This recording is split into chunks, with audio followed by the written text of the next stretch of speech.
கேக்குதா? கேக்குதாம்மா சார்? கேக்குதா? கடைசியா கேக்குதா? சார் கேட்கல, பரவாயில்ல, நீங்கள் பாட்டு பேசுங்கன்றீங்களா? சிறப்பு. எக்கோ அடிக்கல? நல்லா இருக்குல்ல சார்? அந்த எக்கோவை மட்டும் கொஞ்சம் அப்படி பார்த்துக்கோங்க, லைட்டாக கொஞ்சம் சவுண்டு கூட்டிக்கோங்க எக்கோ. பெற்ற தாய்தனை மகன் மறந்தாலும், பெற்ற தாய்தனை மகன் மறந்தாலும், பிள்ளையை பேணும் தாய் மறந்தாலும், உற்ற தேகத்தை உயிர் மறந்தாலும், உயிரை மேவிய உடல் மறந்தாலும், கற்றனை நெஞ்சம் கலை மறந்தாலும், நீங்களெல்லாம் கைதட்ட மறந்தாலும், அதையும் நான் கவலைப்பட மாட்டேன், அதையும் சேர்த்துக்குவோம். அவங்க பார்க்குறாங்க, மாணிக்க வாசகர் இதெல்லாம் எழுதலையே அப்படின்னு. பெற்ற தாய்தனை மகன் மறந்தாலும், பிள்ளையை பேணும் தாய் மறந்தாலும், உற்ற தேகத்தை உயிர் மறந்தாலும், உயிரை மேவிய உடல் மறந்தாலும், கற்றனை நெஞ்சம் கலை மறந்தாலும், கண்கள் நின்று இமைப்பது மறந்தாலும், நற்றவர் தவத்தினுள் இருந்து ஓங்கும் நமச்சிவாயத்தை யான் மறவேனே. தென்னாடுடைய சிவனே போற்றி. சொல்லலாம், தப்பு இல்லை. அப்பா, எங்கள் அம்மா மதுரை மீனாட்சி அம்மனே நெற்றி நிறைய நீரோடு வந்து அமர்ந்திருக்கிற மாதிரி ரொம்ப சந்தோஷமா. தென்னாடுடைய சிவனே போற்றி, எந்நாட்டவர்க்கும் இறைவா போற்றி, ஏகம்பத்துரை எந்தாய் போற்றி, பாகம் பெண்ணுரு ஆனாய் போற்றி, காவாய் கனக திரளே போற்றி, கைலை மலையானே போற்றி போற்றின்னு எல்லாம் வல்ல அந்த இறைவனை உங்களுடைய பெரிய கைதட்டலின் மூலமாக இந்த நல்ல நேரத்தில் வணங்கி, நல்ல வருவதற்கு முன்னாலேயே அருகான ஒரு இறைவனினுடைய பாடலை மலேசியாவிலிருந்து வந்து இங்கு அருமையாக பாடித்தந்த அன்புக்குரிய நண்பர் அவர்களுக்கு ஒரு பெரிய கைதட்டலோடு ரொம்ப சந்தோஷம். இப்படி இந்த சிரித்த முகங்களை எல்லாரையும் பார்க்குறதே ஒரு பெரிய சந்தோஷம். அப்படி நல்லா இந்த ஒரு மணி நேரம் நம்ம ஏதாவது அறிவுரை சொல்கிறோன்னு நினச்சிடாங்க. ஐயா நல்லா அறிமுகப்படுத்தினாங்க. அறிமுகப்படுத்தினதுக்காக ஒரு பெரிய கைதட்டல் தரலாம். 2006 நான் அவரை பார்த்துட்டு வரேன்னு, அது ஒரு பெரிய சந்தோஷம் ஐயா. நல்ல ஒரு அறிமுகம் தெரிஞ்சதுலே. ஆனால் எனக்கு என்ன ஒரு பெரிய சந்தோஷம்னா, துறையூருக்கு வந்த உடனேயுமே காலையில் இப்படி சாதாரணமான வரல, எல்லாருக்கும் தெரிஞ்சிருந்தது. அது ஒரு பெரிய சந்தோஷம். வந்து இறங்கின உடனேயுமே காலையில் ஒரு டீ கடையில் டீ குடிக்கலான்னு போனோம். அங்கே ஒரு அக்கா பார்த்துட்டு, தம்பி நீங்கள் யாரும் இன்ஸ்டாகிராமில் வரீங்க, அது வைப்ரேஷன் மோட்லேயே இருக்கு. அந்த அக்கா பார்த்த உடனே நமக்கு பயமாயிடுச்சு. ஆமாக்கா நான் தான் வருவேன், நான் உங்கள் பேச்சை மட்டும் தான் தம்பி கேட்பேன் அப்படின்னுச்சு. அவங்க கூட வந்திருந்தார் அவங்க வீட்டுக்காரரு. நான் உங்கள் பேச்சை மட்டும் தான் தம்பி கேட்பேன் அப்படின்னுச்சாங்க இந்த அக்கா. அவரில் கூப்பிட்டு, தம்பி அவள் உன் பேச்சை மட்டும்தான் தம்பி கேட்குறா, வேற யாரும் பேச்சு. அங்கே பாருங்க, அனுபவிச்சு சிரிக்கிறார். அருமை. அதுவும் பரவாயில்ல. அவர்களை கூப்பிட்டு, நீங்கள் இந்த யூடியூப்லலாம் வருவீங்கல்ல அப்படின்னாரு. ஆமாங்க அப்படின்னேன். இந்த இன்ஸ்டாகிராமில் யூடியூப்பில் வாட்ஸ்அப்லலாம் பேசுகிறீங்களா? ஆமாங்க அப்படின்னேன். அதுலேயே பேசுங்க அப்படின்றாரு. ஏங்க அப்படின்னேன். அதுனா இப்படி தள்ளி விட்டுட்டு போயிடலாம். நான் அவமானப்பட்டதில் எங்கள் அக்கா மீனாட்சி அம்மைக்கு எவ்வளவு சந்தோஷம் பாருங்க. பரவாயில்ல. அது ஐயா சொன்னாங்க, இப்போ சன் தொலைக்காட்சியில் இந்த நாள் இனிய நாள்ன்ற நிகழ்வில் தினம் வந்துகிட்டு இருக்கு. நம்மளுடைய ஆன்மீக சொற்பொழிவுலேருந்து தன்னம்பிக்கை சார்ந்த விஷயங்கள்லேருந்து. அந்த அக்கா அதுக்கப்புறம், தம்பி நீங்கள் இந்த டிவிலலாம் பேசுவீங்கல்ல அப்படின்ச்சு. ஆமாக்கா அப்படின்னே. டிவிலேயே பேசுங்க தம்பி. ஏன்க்கா அப்படின்னே. டிவினா ஆஃப் பண்ணிட்டு போயிடலாம், நேரில் அது முடியாது அப்படின்னு. நல்ல இந்த சிரிக்கக்கூடிய இந்த சபை எதுக்குப்பான்னா, பெருசாக நம்ம கருத்து சார்ந்து, கருத்துனாலே நிறுத்துன்றாங்க. நல்ல சிரிப்போட, சந்தோஷத்தோட, மகிழ்ச்சியோட, ஆனந்தத்தோட, உற்சாகத்தோட இந்த வாழ்க்கையை மகிழ்ச்சியாக வாழ்ந்து விட மாட்டோமா என்கிற ஒரு மிகப்பெரிய ஒரு நினைப்போடு இந்த 1.5 மணி நேரம் 2 மணி நேரம் சிரிச்சு கைதொட்டி ரசிச்சு நம்ம சந்தோஷப்பட போறோம். சரியா? நல்லா கைதட்டுங்க. ஆமா, கைதட்ட முடியாதவங்க, அவர் பாருங்க போன்ல லைவ் நடத்திட்டு இருக்காரு அவரு. ஆமா, இந்த போனெல்லாம் வச்சிருங்க, தயவு செஞ்சு உள்ளார வச்சிருங்க. ஏன்னா நம்ம இங்கே பார்த்து இங்கே வந்ததே என்னென்னா, இப்படி நேரடியாக முகங்களை பார்த்து பேசுறதுக்காகத்தானே வந்திருக்கோம். இல்லை இப்படி ஒவ்வொருத்தரையும் இப்படி பார்த்து, இந்த மாதிரியான சந்தர்ப்பமே எங்களுக்கு கிடைக்காது சார். சன் டிவியில் இந்த நாள் இனிய நாள்னு ஒரு ஷூட் எடுப்பாங்க. இந்த மாதிரி இப்படி முகங்கள்லாம் பார்த்து பேசுறது, இப்படி நெற்றி நிறைய நீரோட இப்படி பக்தி சார்ந்த மக்களை பார்த்து பேசுறது, சிரித்த முகங்களை பார்த்து பேசுறதுக்காகவே தான் நான் இங்கே வந்திருக்கேன். ஏன்னா ஷூட்டில் எடுக்கிறாங்கல்ல சன் டிவியில், எப்படி திரும்ப எடுப்பாங்க, க்ரீன் மேட் ஸ்டூடியோன்னு ஒன்று வச்சுருப்பாங்க. இப்படி பூரா இந்த பச்சை கலரில் ஒரு இதை கட்டி விட்டுட்டு நம்ம மட்டும் அந்த ரூம்குள்ளே உட்காந்து பேசணும். வேறு யாரும் இருக்க மாட்டாங்க. இப்படி 6 பேர் இருக்கிற மாதிரி நினச்சிக்கிட்டு நீங்களாக பேசணும். இப்படி ஒரு கேமராமேன் அண்ணன் மட்டும் இருப்பார். அவர் சிரிச்சாருன்னா நல்ல ஜோக்குன்னு அர்த்தம். கரெக்டாக முறைச்சு பார்த்தாருன்னா நல்ல ஜோக் இல்லைன்னு அர்த்தம். அவர் இப்படி நானும் சிலப்பதிகாரம், மணிமேகலை, கம்பராமாயணம்லாம் பேசுகிறேன், முறைக்கிறார். வெய்யோன் ஒளி விரி சூதியில் மறைய பொய்யோ எனும் இடையாளோடும் இளையானோடும் போனான் மையோ மர கதமோ மறி கடலோ மலை முகிலோ ஐயோ இவன் அழகு என்னும் அழியா. அவர் இப்படியே முறைச்சு பார்க்குறாரு. ரொம்ப நேரமாக 1.5 மணி நேரம் ஆச்சு. நானும் பேசி முடிச்சுட்டு அவர்கிட்ட போய் கேட்டேன், ஐயா நீங்கள் சிரிச்சிங்கன்னா தான் அது நல்ல ஜோக்கு, இப்படி முறைச்சு பார்த்தீங்கன்னா நான் என்னன்னு பேசுறதுன்னு. அவன் கிட்டக்க வந்து, கியா பத்தாயே அப்கா கே போல்தியேன்னா ஹிந்திக்காரரை வச்சு 1.5 மணி நேரம் கம்பராமாயணம் பேசியிருக்கேன் நான். அந்த கம்பராமாயணத்துக்கு எதுக்கே அவன் சிரிக்கவே மாட்டான்னு முறைச்சு பார்த்துக்கிட்டு இருக்கு. அதனால நல்ல கொட்டாய் விடுமா, உட்காந்து கம்பராமாயணம் சொல்றேன், கொட்டாய் விட்டுக்கிட்டு இருக்கீங்க அடிக்க. பரவாயில்ல விடுங்க, நம்ம தானே பேசுகிறோம். இப்படியெல்லாம் இயல்பாக இப்படி சிரித்த முகங்களோட நல்ல கைதட்டி ரசித்து கைதட்டுங்க. கைதட்ட முடியாதவங்க முன்னாடி இருக்கவங்க முதுக தட்டுங்க. எப்படியாவது நமக்கு சந்தோஷம் வந்துட்டா சரிதான். நான் இதை ஒரு மேடையில் சொல்லிட்டேன் சார், நல்லா கைதட்டுங்க. கைதட்ட முடியாதவங்க முன்னாடி இருக்கவங்க முதுக தட்டுங்கன்ட்டு. ஒரு அம்மா விட்டு வெளுத்து வாங்கிருச்சு, முன்னாடி இருக்கிறவங்கள அடி பின்னி எடுத்துருச்சு. விசாரிச்சு பார்த்தோன்னே தெரிஞ்சு அது அவங்க மாமியார். விழாவுக்கு கூட்டு வந்து நல்ல இந்த அருமையான இந்த மாலை பொழுதை ஒரு மகிழ்ச்சிகரமான ஒரு பொழுதாக மாற்றிவிட மாட்டோமா? இந்த மாலை பொழுதில் நல்ல ஒரு கருத்துக்களையும் நல்ல ஒரு சிந்தனையும் ஆன்மீக வேட்கையும் எம்முடைய மக்களுக்கு கடத்திவிட முடியாதா? குருவினுடைய திருவருளால் இந்த மக்களினுடைய வாழ்க்கை மாறிவிடாதா என்கிற ஒரு மிகப்பெரிய வேட்கையோடு இந்த நிகழ்வை அமைத்திருக்கக்கூடிய இந்த ஓம்கார குடிலினுடைய அத்தனை நிர்வாகத்தினருக்கும் உங்களுடைய கைதட்டலின் மூலமாக மனமார்ந்த நன்றியை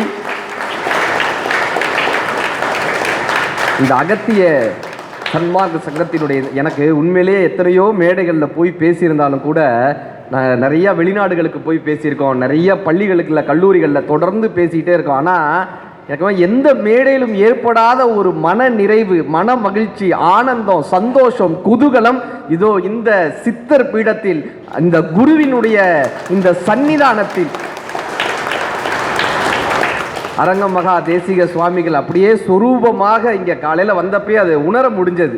சொரூபமாக குருவினுடைய இந்த சன்னிதானத்தில் குருவினுடைய பாதத்துக்கு கீழ் இந்த இடத்தில் பேசுவதில் மிகப்பெரிய ஒரு ஆனந்தமும் ஒரு சந்தோஷம் எல்லாத்தையும் தாண்டி இது அன்னதான கூடம், மக்களினுடைய பசியாற்றக்கூடிய இந்த அன்னதான கூடத்தில் இருந்து பேசுவதில் ஒரு பெரிய மகிழ்ச்சி. இது ஒரு நிகழ்வுக்காக போய் வாழ்த்துக்காக சொல்லக்கூடிய ஒரு விஷயம் கிடையாது. சும்மா இவங்களை எல்லாரையும் ஒரு வாழ்த்திடணும் அல்லது இந்த நிகழ்வுக்காக எல்லாருக்கும் கைதட்டலுக்கு அது கிடையாது. ஏன்னா உண்மையிலேயே எனக்கு என்ன தெரியுமா பெரிய சந்தோஷம், ஒரு சனிக்கிழமை சாயந்தரம் இத்தனை பேர் உட்காந்து ஒரு நல்ல கருத்தை கேட்கணுன்றதுக்காக வந்திருக்கீங்களா, உங்களுடைய ஒவ்வொருத்தரினுடைய பாதங்களையும் வணங்குவதில் ஒரு மிகப்பெரிய ஒரு மகிழ்ச்சி. எல்லாத்தையும் தாண்டி இந்த தலைமுறை அடுத்த தலைமுறையை அழைச்சிட்டு வந்திருக்கீங்க பாருங்க. இந்த மாதிரி குழந்தைகளை கூட்டிட்டு வந்து குழந்தைகளெல்லாம் உட்கார வச்சு நல்ல கருத்து கேட்கணும்னு ஆசைப்படுறாங்கல்ல, இதுவே ஒரு பெரிய விஷயங்க. இதுவே பெரிய விஷயம். என் பையன்லாம் சார் 6வது படிக்கிறான், 4 வார்த்தை இழுத்து பேசினா முறைச்சு பார்க்குறான். 2K kids. நான் இந்த ஜோதி சுரூபத்தெல்லாம் விளக்குவோன்னு சொல்லி ஒரு விளக்கை ஏற்றி இந்த விளக்குக்கு வெளிச்சத்தை எங்கேயும் தெரியுமாடா வந்துச்சுன்னேன். அந்த ப்ராக்டிக்கலாக இறைத்தன்மையை சொல்லி கொடுப்போம். இந்த விளக்குக்கு வெளிச்சம் எங்கேயும் தெரியுமா வந்துச்சுன்னேன். கிட்டக்க வந்து ஃபூண்ட் ஊதுனா எங்கே போச்சோ அங்கேயும் தான் வந்துச்சுன்னா. இந்த தலைமுறையினரையும் அழகாக எடுத்து வந்து அவங்களுடைய சிந்தையில் அழகான ஒரு ஆன்மீக கருத்துக்கள் போனதுக்காக அப்படியே வந்திருக்கிற எல்லாருமே பார்க்க பாலமுருகனாவே அமர்ந்திருக்கேங்கய்யா. அப்படியே வடிவேலனுடைய சொரூபமாக அத்தனை குழந்தைகளும் இன்னைக்கு இந்த 2K கிட்ஸ் 2 வார்த்தை பேசினா 3வது வார்த்தை பூமருன்றான். இந்த பூமர் அங்கிள் என்ன ரொம்ப பேசுகிறாரு அப்படின்னு என் பையனை உட்கார வச்சு சொல்கிறேன். எங்கள் ஊர் மதுரை, மதுரையினுடைய சிறப்பு எப்படி, இங்கே மதுரைக்காரங்க யாராவது இருக்கீங்களா? நான் வந்து சொல்கிறேன் என் பையன்கிட்ட, சும்மா சொல்கிறதுக்காக சொன்னேன். மதுரை எப்படிப்பட்ட ஊர் தெரியுமாடா? எங்கள் ஊர், அவன் சென்னையில் பிறந்த பையன். நான் சொல்கிறேன், பாண்டியர் குதிரை குளம்படியும் தூள் பறக்கும் இளைஞர் சிலம்படியும் அதி தோண்டிய புலவர் சொல்லடியும் இளம் தோகை மாதர்த மெல்லடியும் மயங்கி ஒலிக்கும் மாமதுரை மாலையிலே மல்லிகை பூமதுரை மண்ணை திருட வந்தவரை பொன்னை திருட வந்தவரை ஊர் பொசுக்கி போக வந்தவரை தாயாய் மாற்றிய தூய் மதுரை அவர்தம் சேயாய் வணங்கிய தாய் மதுரைன்னு அவன் இப்படியே முறைச்சு பார்த்தான். உங்களை மாதிரியே இப்படி முறைச்சு பார்த்தான். மதுரை நல்ல ஊர் அவ்வளோதானே, ஏன் இழுக்குற, சாப்பிட்டா முடிப்பான், இழுக்காதப்பான்றான். அதனால் இந்த 2K கிட்ஸ் நல்ல இந்த இளம் தலைமுறையினரையும் சென்று சேரக்கூடியணும் அப்படின்றதுக்காக அடுத்த தலைமுறையை அழைத்து வந்திருக்கிறதுக்காகவே ஒரு மிகப்பெரிய ஒரு கைதட்டலோடு அந்த பெற்றோர்களுக்கு ஒரு பெரிய மகிழ்ச்சி. எத்தனையோ ஆலயங்களுக்கு போயிருக்கோம், எத்தனையோ ஆலயங்களில் போய் பேசியிருக்கோம். ஆனால் இந்த குரு மகா சன்னிதானத்தில் அரங்க தேசிக சுவாமிகளினுடைய இந்த அருமையான இந்த சன்னிதானத்தில் பேசுறதுல என்ன ஒரு பெரிய மகிழ்ச்சினா, இது அன்னதான கூடம். உண்மையிலேயே தினமும் ஐயா சொல்லும்போது 25 கோடி பேருக்கு அன்னதானம் பண்ணியிருக்காங்க. இது முறை ஒவ்வொரு இடத்துக்கு எடுத்துட்டு போய் இங்கே வர முடியாதவங்களுக்கு பக்கத்தில் இருக்கக்கூடிய கிராமங்களுக்கு எடுத்துட்டு போய் அன்னதானம் பண்ணுறது. அது மட்டும் இல்லாமல் இங்கே வனத்தில் இருக்கக்கூடிய குரங்குகளுக்கு, வன விலங்குகளுக்கு உப்பில்லாத ஒரு உணவை போடுறதுன்னு எல்லா உயிரினங்களுக்கும், புல்லாகி பூடாகி புழுவாகி மரமாகி பல்விருகமாகி பறவையாய் பாம்பாயின்னு சொல்லக்கூடிய அத்தனை உயிரினங்களுக்கும் அன்னதானத்தின் மூலமாகத்தான் இறைநிலையை அடைய முடியும்னு குரு சொன்ன அந்த வார்த்தையை அப்படியே பின்பற்றி இந்த அன்னதானத்தை எப்படியாவது இந்த உலகம் முழுக்க கொண்டு வர முடியாதான்ற ஒரு பெரிய வேட்கையோட 3 விஷயம் ஐயா சொன்னாங்க. குருவினுடைய உபதேசம், அன்னதானம், பக்தி, இந்த 3 தான் ஒரு மனிதனை இந்த நிலையிலிருந்து அடுத்த நிலைக்கு உயர்த்த முடியும்னு. திருக்குறளை அப்படி படித்தவர் நம்ம குரு மகான் வந்து திருக்குறளை அப்படி படித்த வள்ளுவர்கிட்ட தான் போய் கேட்டாங்க, சாமி சம்பாதிச்ச பணத்தை நான் எங்க சாமி வைக்கிறதுன்னு போய் கேட்டான் வள்ளுவர்கிட்ட. சம்பாதிச்சிட்டேன், எங்க போய் வைக்கிறது? பேங்க்ல போடலாமா? பேங்க் திவால் ஆயிடுச்சுன்னா நிலம் வாங்கி போடுவோமா? நிலம் உனக்கு வராதேப்பா, போகும்போது நிலத்தை தூக்கிட்டு போக முடியாது, பேங்க்ல போட முடியாது, நிலத்துல போட முடியாது, வெளியே எங்கேயும் கடனும் கொடுக்க முடியாது. இப்போ நான் சம்பாதிச்ச பணத்தை எனக்குன்னு நான் எங்க கொண்டு போய் சேமிச்சு வைக்கிறது, எங்க போய் டெபாசிட் பண்றது? நான் சம்பாதிச்ச பணத்தை அடுத்த பிறவிக்கு வேணும்னா நம்ம எடுத்துட்டு போக முடியுமா? ஆனா எடுத்துட்டு போக முடியும்ன்றார் வள்ளுவர். சம்பாதிச்ச பணத்தை ஒரு இடத்துல போட்டீங்கன்னா அதை எடுத்துட்டு போக முடியுமா? எந்த இடம் தெரியுமா? பசித்தவனினுடைய வயிற்றில் நீங்கள் சம்பாதித்த பணத்தை இட்டீர்கள் என்றால் அந்த பணம் உங்களுக்கு 7 பிறவிக்கும். அற்றார் அலிப்பசி தீர்த்தார் அத்தொருவருக்கு பெற்றார் பொருள் வைப்புலின்றார். என்னப்பா அர்த்தம்னா, நீ சம்பாதிச்ச பணத்தை அந்த வயிறுன்ற குழி, பசிச்சவனுடைய வயிறு இருக்குல்லப்பா, அந்த வயிற்றுல கொண்டு போய் போட்டுருப்பா, அந்த வயிற்றுல பண்ணிடுப்பா, போதும், அது உனக்கு 7 காலத்துக்கும் புண்ணியத்தை தரும் பாண்டார். பசி, இந்த அன்னதானம், இந்த பக்தி எப்படிங்க நம்மளை அடுத்த நிலைக்கு மாற்றோம்னாங்க. ஜியு போப்னு வெளிநாட்டிலிருந்து நம்ம ஊருக்கு வரார். அவர் வந்து அவங்க ஊரினுடைய மதத்தையும் அவங்க ஊரினுடைய லிட்ரேச்சரையும் நம்ம தமிழில் மொழிபெயர்த்து இங்கே இருக்கக்கூடிய மக்களை மாற்றுறதுக்காக வந்த மனுஷன் என்ன பண்ணுறாரு, தமிழ் கற்றுக்கிறாரு.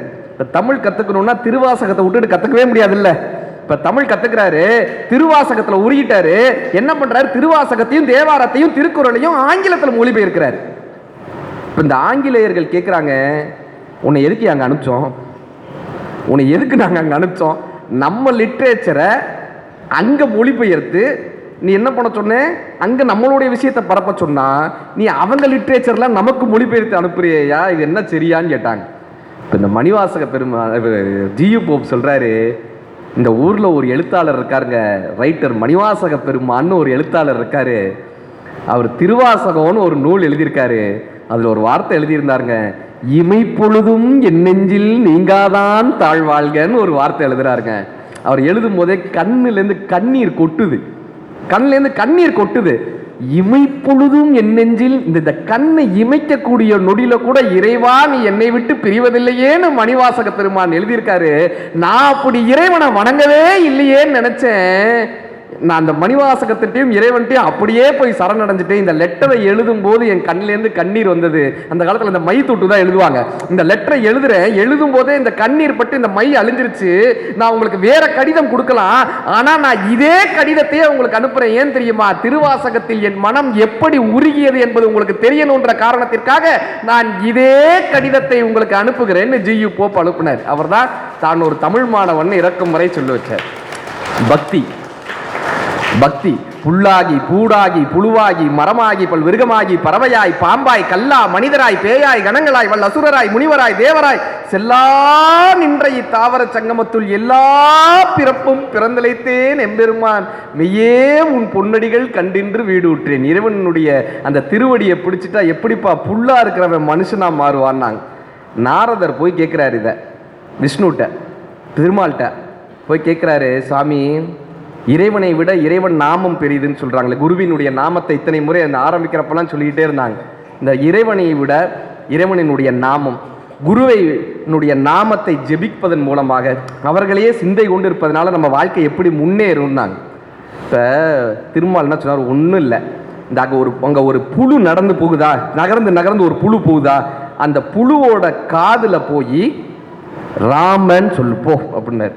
இப்போ நாரதர் வந்து அப்படியே போய் ஒரு புழு நகர்ந்துட்டே வந்தது, வேமா புழு காதில் போய் ராமன், புழு செத்து போச்சு. இவருக்கு பயமாயிடுச்சு. என்னடா ராமன்ற நாமத்தை கேட்டால் இறந்தா போவாங்க. அடுத்து அந்த திருமால்கிட்ட போகிறாரு, என்னங்க நான் போய் ராமன்ற நாமத்தை சொன்னேன், புழு இறந்து போயிடுத்தேன், அங்கே ஒரு பட்டாம்பூச்சி பறக்குதா, பட்டாம்பூச்சி காதில் போய் சொல்லுன்னார். பட்டாம்பூச்சி அவ்வளோ அழகாக சுதந்திரமாக பறந்துகிட்டு இருக்கு. இவர் போய் பட்டாம்பூச்சியை நிப்பாட்டி ராமன்னார். பட்டாம்பூச்சி செத்து போச்சு. இவருக்கு ரொம்ப மனது கேட்கல. ஐயாட்ட வர, ஐயா என்னங்கய்யா பட்டாம்பூச்சியினுடைய காதலையும் போய் ராமநாமத்தை சொன்னேன், பட்டாம்பூச்சி இறந்து போச்சேன். ஒன்றும் கவலைப்படாத, அந்த பக்கமாக ஒரு விலங்கு நாய்க்குட்டி போட்டிருக்கா, அந்த நாயினுடைய காதில் போய் சொல்லு. இவர் நாய்க்குட்டி காதில் போய் சொல்கிறார், நாய்க்குட்டியும் இறந்து போச்சு. ரொம்ப மனது கஷ்டம். அப்போ சொல்கிறார், பசு கன்றை ஈன்றது, ஒரு பசு கன்றை ஈன்னது. இவர் போய் பசுவினுடைய கன்றின் காதில் சொல்கிறார். இவருக்கு ரொம்ப கஷ்டம். எங்க மற்றதாவது பரவாயில்ல, பசுவினுடைய கன்று நான் எப்படி போய் சொல்கிறது, நான் சொல்கிறேன் போய் சொல்லுப்பார். இவர் பசுவினுடைய கன்றோட காதில் போய் ராமன்றார். கண்ணுக்குட்டி இறந்து போயிடுச்சு. இவரால் அதை தாங்கவே முடியலை. அழுது வந்து திருமால்கிட்ட சொல்கிறார், எனக்கு ஏன் இந்த பாவச்செயலை கொடுக்குறீங்க, என்னை ஏன் இப்படி எல்லாம் பண்ண சொல்கிறீங்க? ஒன்றும் இல்லை, உனக்கு கடைசி வேலை. இந்த ராஜாவுக்கு ஒரு பையன் பிறக்கிறானா, இப்போ பிறக்க போகிறான், இளவரசன் பிறக்க போகிறான், அவன் காதில் போய் சொல்லுன்னு. இவர் சொல்லிட்டார், இந்த பாருங்க பசுமாடு விட்டுரும், நாய்க்குட்டி விட்டுரும், பட்டாம்பூச்சி விட்டுரும், ராஜா விடமாட்டாரு, நீ பாட்டு எதையாவது ஒன்று சொல்லி நான் இருக்கேன்ப்பா போய் சொல்லு பண்ணுறாரு. இப்போ வேற வழியே இல்லை. திருமாலினுடைய கட்டளையை நிறைவேற்றுவதற்காக அந்த இளவரசர் பிறக்கும்போது இந்த இளவரசரினுடைய காது கிட்ட போறார், ராமன் சொல்லிட்டு ஓடி வந்துடுறார். திரும்பி பார்க்குறாரு ஆர்வத்தோட, என்ன ஆனா இளவரசன் ஆர்வத்தோட. குழந்தை சிரிச்சது, பிறந்த குழந்தை பேசியது, நாரத மகானே வணக்கம்னது. இவருக்கு ரொம்ப ஆச்சரியம், நீ இன்னும் உயிரோடு இருக்கியா அப்படின்னு இருக்காரு. இன்னும் உயிரோட தான் இருக்கியாப்பா, ரொம்ப சந்தோஷமான்னு. இப்போ ராமன்னு சொன்ன அந்த குழந்தை சொன்னிச்சான், நான் இந்த பூமியில் புழுவாக பிறந்தேன், நீங்கள் என் காதில் வந்து ராமன்ற வார்த்தையை சொன்னீங்க, நான் அந்த வார்த்தையினால் அடுத்த பிறவியில் பட்டாம்பூச்சியாக பிறந்தேன், மீண்டும் என்ற ராமன்ற வார்த்தையை சொல்லி எனக்கு மோட்சம் தந்தீங்க. நான் ஒரு நாய்க்குட்டியாக பிறந்தேன், மீண்டும் ராமன்ற நாமம் எனக்கு மோட்சத்தை கொடுத்தது. நான் ஒரு கன்றுக்குட்டியாக பிறந்தேன், மீண்டும் இறைநாமம் எனக்கு மோட்சம் கொடுத்தது. நான் இப்பொழுது இளவரசனாக இந்த பூமியில் இருப்பதற்கு காரணம் நீங்கள் என் காதில் உபதேசித்த அந்த இறை நாமம் தான். அப்படி ஒரு குருவினுடைய நாமத்தை உங்கள் காதுகளில், உங்களுடைய செவியில், உங்களுடைய சிந்தையில், உங்களுடைய மனதில் ஒரு இறை நாமம் வந்து தங்கிடுச்சுன்னா நம்ம வாழ்க்கையில் தேடி இல்லாமல் மாற மாட்டோம். நம்ம வாழ்க்கையில் தேவையில்லாத தடங்களோடு போயிட மாட்டோம். என்ன மாதா தமிழில் என்ன சொல்லுவோம், மாதா பிதா குரு. இப்படி கேட்டால் அப்படி சொல்லணுமா? நான்லாம் ஒரு மேடையில் போய் கேட்டேன், செல்வத்துள் செல்வம்னு. முன்னாடி இருந்து ஒரு அக்கா திருமதி செல்வண்டுச்சு சீரியல். ஆனால் இப்படி கேட்டால் சொல்றீங்க பாருங்க, மாதா குரு. இந்த குருமகா சன்னிதானம் என்ன தெரியுமா நம்மளை பண்றாங்க? இந்த குருமார்கள் என்ன தெரியுமா பண்றாங்க? அரகந்தேசிக சுவாமிகள் போன்ற குருமார்கள் என்ன தெரியுமா நம்மளோட இன்னைக்கு அவருடைய ஸ்தூல ரூபத்தில், நம்மளோட உடல் ரூபத்தில் இல்லை, உடல் என்ற எல்லையை கடந்து இந்த பிரபஞ்சத்தோடு இணைந்து ஒவ்வொருவராக எனக்கு அவர் வீற்றிருக்கிறாரோ என்கிற ஒரு சிந்தனை இங்கே எழறு. எனக்கு இந்த பேசிட்டு இருக்கும் போதே ஒரு உணர்வு என்னன்னா, உங்களில் ஒருவராக அந்த குரு மகா சன்னிதானமும் இங்கு அமர்ந்து இந்த பேச்சு இந்த மக்களுக்கு பயன்பட வேண்டும் என்று அந்த குரு மகா சன்னிதானம் இங்க ஆசீர்வாதம் பண்ணிட்டு இருக்காருன்னு தான் தோணுது. உங்களில் ஒருவராக அவரும் அமர்ந்திருக்கிறார். உங்களுடைய அத்தனை பேரினுடைய பாதங்களையும் வணங்குவதற்கு நான் இந்த நேரத்தில் கடமைப்பட்டிருக்கேன். உங்களுக்கு அருகில், எனக்கு எதிரில் ஒரு ரூபத்தோடு அமர்ந்து இதை கேட்டுக்கொண்டிருக்கிறார் என்ற ஒரு பெரிய உணர்வு. இந்த குருமார்கள் என்ன தெரியுமா பண்றாங்க? மாதா அம்மா பறக்கிறாங்கல்ல, இவங்க தான் அம்மான்னு நமக்கு சொல்லவே வேணாம், இயற்கை சொல்லிடும். அம்மாவை யாருன்னு இயற்கை காட்டிடுமா? ஏன்னா பசிக்கும் போது பால் ஊட்டுபவள் தாயின்னு இயற்கை நமக்கு அம்மாவை காமிச்சிடுது. இந்த அம்மா என்ன தெரியுமா பண்றாங்க? இவர் தாண்டா உன் பிறப்புக்கு காரணம்ட்டு அப்பாவை கூட்டு போய் காமிச்சிடுறாங்க. அப்பாவை காமிச்சிடுறாங்க. தாய் தந்தையினுடைய மிகப்பெரிய பொறுப்பு என்ன தெரியுமா? இப்படியான ஒரு குருவிடம் நம்மை ஒப்படைப்பது, குருவிடம் போய் ஒப்படைப்பது. இந்த குருமார்கள், குருனா என்ன பார்த்தோம்னா, கூனா இருள், ரூனா அகற்றுதல். குருமார்கள் என்ன பண்ணுவாங்க? இருளை அகற்றக்கூடியவர்களாக.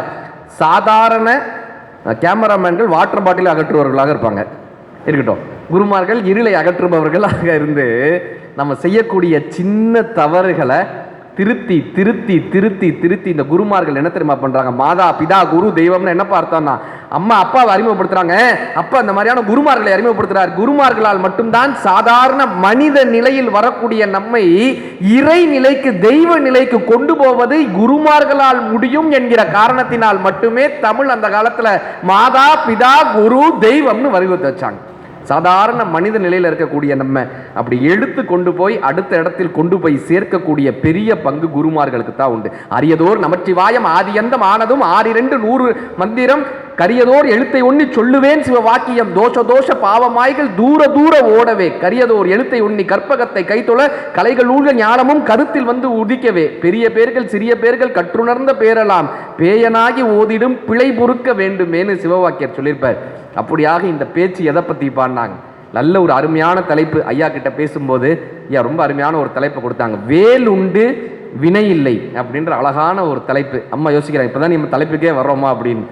நல்ல இந்த சிரிச்சு இப்படி பேசக்கூடிய ஒரு சபையில் வேலுண்டு வினை இல்லை நல்ல ஒரு தலைப்பு கேட்டிருக்கீங்களா? வேலுண்டு வினை இல்லை, மயிலுண்டு பயம் இல்லை, குகனுண்டு குறை இல்லை, கந்தன் உண்டு கவலை இல்லை. கந்தன் உண்டு கவலையே இல்லைப்பா அப்படின்னு. அப்படியாக முருகப்பெருமானுடைய தமிழினுடைய முதல் சித்தராக, தமிழினுடைய ஆதி கடவுளாக, கல் தோன்றி மண் தோன்றா காலத்தே வாளோடு முன் தோன்றிய மூத்த குடின்னு சொல்றோம்ல. என்னப்பா அர்த்தம்னா, கல்லுனா மலை, மலை, மண்ணுனா நிலம். இந்த நிலம் தோன்றுவதற்கு முன்னால் மலை தோன்றிய போது மலை கடவுளாக இருந்து தமிழினுடைய முதல் கடவுளாக, முதல் சித்தராக இருந்து தமிழர்களினுடைய வழிகாட்டுதலாக இருந்தவர் முருகப்பெருமான். அந்த முருகப்பெருமானினுடைய தவக்கோல இந்த சொரூபம் இங்கு மட்டும்தான் இங்கே பார்க்கவே முடியுது. அப்படியாக இந்த முருகப்பெருமானினுடைய அருளோடு வேலுண்டு வினை இல்லை அப்படின்ற அருமையான தலைப்பை சிந்திக்க போறோம். அது என்னப்பா வேல்னாங்க? வேல்னா என்னன்னாங்க? இது வரைக்கும் நம்ம வேல்னா ஒரு பூஜை பொருள் தானே பார்த்துருப்போம். இன்னிலிருந்து வேலை பார்க்குறப்ப உங்களுக்கு இது தோணும். வேல்னா என்ன தெரியுமா? தமிழ்ல அறிவுன்னு அர்த்தம். வேலினுடைய சரியான தமிழ் அர்த்தம் என்னன்னா அறிவுன்னு அர்த்தம். அது என்ன சார் அறிவு? இந்த அறிவு எப்படி தெரியுமா இருக்கணும்? ஷார்ப்பா இருக்கணும், கூர்மையா இருக்கணும், பிராடா இருக்கணும், அகண்டு இருக்கணும், ஆழமா இருக்கணும். ஆழ்ந்து அகன்ற நுண்ணியனேன்னு பாடுறாருல மணிவாச பெருமான். ஆழ்ந்து அகண்டு கூர்மையா இருக்கணும். அறிவு வந்து கூர்மையா இருக்கணும், அகண்டு இருக்கணும், வைடர் நாலேஜ். இப்ப துறையூரை பத்தி கேட்டா அப்படி சுற்றி வட்டத்தில் இருக்கக்கூடிய அத்தனை விஷயங்களையும் நம்ம சொல்றோம்ல. அகண்ட அறிவு, ஆழமான அறிவு. இந்த அறிவோடு ஒருவன் பயணப்படும் போது அவனுக்கு எந்த பயமும் இல்லை. எந்த அறிவை ஆயுதமாக வைத்திருக்கக்கூடிய ஒருவருக்கு எப்பொழுதும் எந்த பயமும் இல்லைன்னு அர்த்தம். அறிவு இல்லைன்னா கூட இருக்கிறவங்களுக்கும் சேர்த்து கஷ்டம். ஒரு முதலாளி சொன்னாரு, என்கிட்ட வேலை பார்க்குறவன் தாண்டா உலகத்திலேயே முட்டாள்னார். இன்னொரு முதலாளி சொன்னார், அப்படியெல்லாம் கிடையாதுங்க, என்கிட்ட வேலை பார்க்குறவன் அதை விட முட்டாள். எப்படி? தான் வேலைக்காரனை கூப்பிட்டார், இங்கே வா. கூப்பிட்டு வீட்டுக்கு போய் நான் இருக்கேனான்னு பார்த்துட்டு வான்னார். வீட்டுக்கு போய் நான் இருக்கேனான்னு பார்த்துட்டு வான்னார். அவனும் சரிங்கன்ட்டு போயிட்டான். பார்த்தியா, நான் இருக்கேனான்னு பார்த்து வான்றே அவன் போறான் பாருன்னார். இன்னொருத்தனை கூப்பிட்டார், அவர் அந்த முதலாளி, அவர் வேலைக்காரனை கூப்பிட்டார், நீங்க வா, ஒரு 10 ரூபாயை கொடுத்து பென்ஸ் கார் வாங்கிட்டு வான்னார். சரிங்கன்ட்டு போயிட்டு அவனும் 10 ரூபாயை கொடுத்து பென்ஸ் கார் வாங்கிட்டு வர சொல்றேன், சரின்ட்டு போறான் பாரு, இவனை நான் வேலைக்கு வச்சிருக்கேன் அப்படின்னார். இப்போ இந்த 2 வேலைக்காரங்களும் ஒரு இடத்துல சந்திச்சுக்கிட்டானுங்க. இப்போ ஒருத்தன் சொன்னா, ஏன் முதலாளி தாண்டா இருக்கிறதுலே முட்டாள்னா. 2வது வேலைக்காரன் சொன்னா, ஏன் முதலாளி தாண்டா இருக்கிறதுல இன்னொரு முட்டாள். எப்படிறான்னா, 10 ரூபாயை கொடுத்து பென்ஸ் கார் வாங்கிட்டு வர சொல்றானே, இன்னைக்கு ஞாயிற்றுக்கிழமை கடை லீவுன்னு தெரிய வேணாம். அவன் சொன்னா, நான் வீட்டில் இருக்கேனான்னு போய் பார்த்துட்டு வர சொல்றானே என் முதலாளி, நான் வீட்டில் இருக்கேனான்னு பார்த்துட்டு வர சொல்றானே, கையில தான் செல்போன் வச்சிருக்கானே, போன் அடிச்சு அவங்க வீட்டில் கேட்க வேண்டியதானே. இப்போ இவங்க 2 பேரையும் வேலைக்கு வச்சிருந்தா எப்படி இருக்கும்?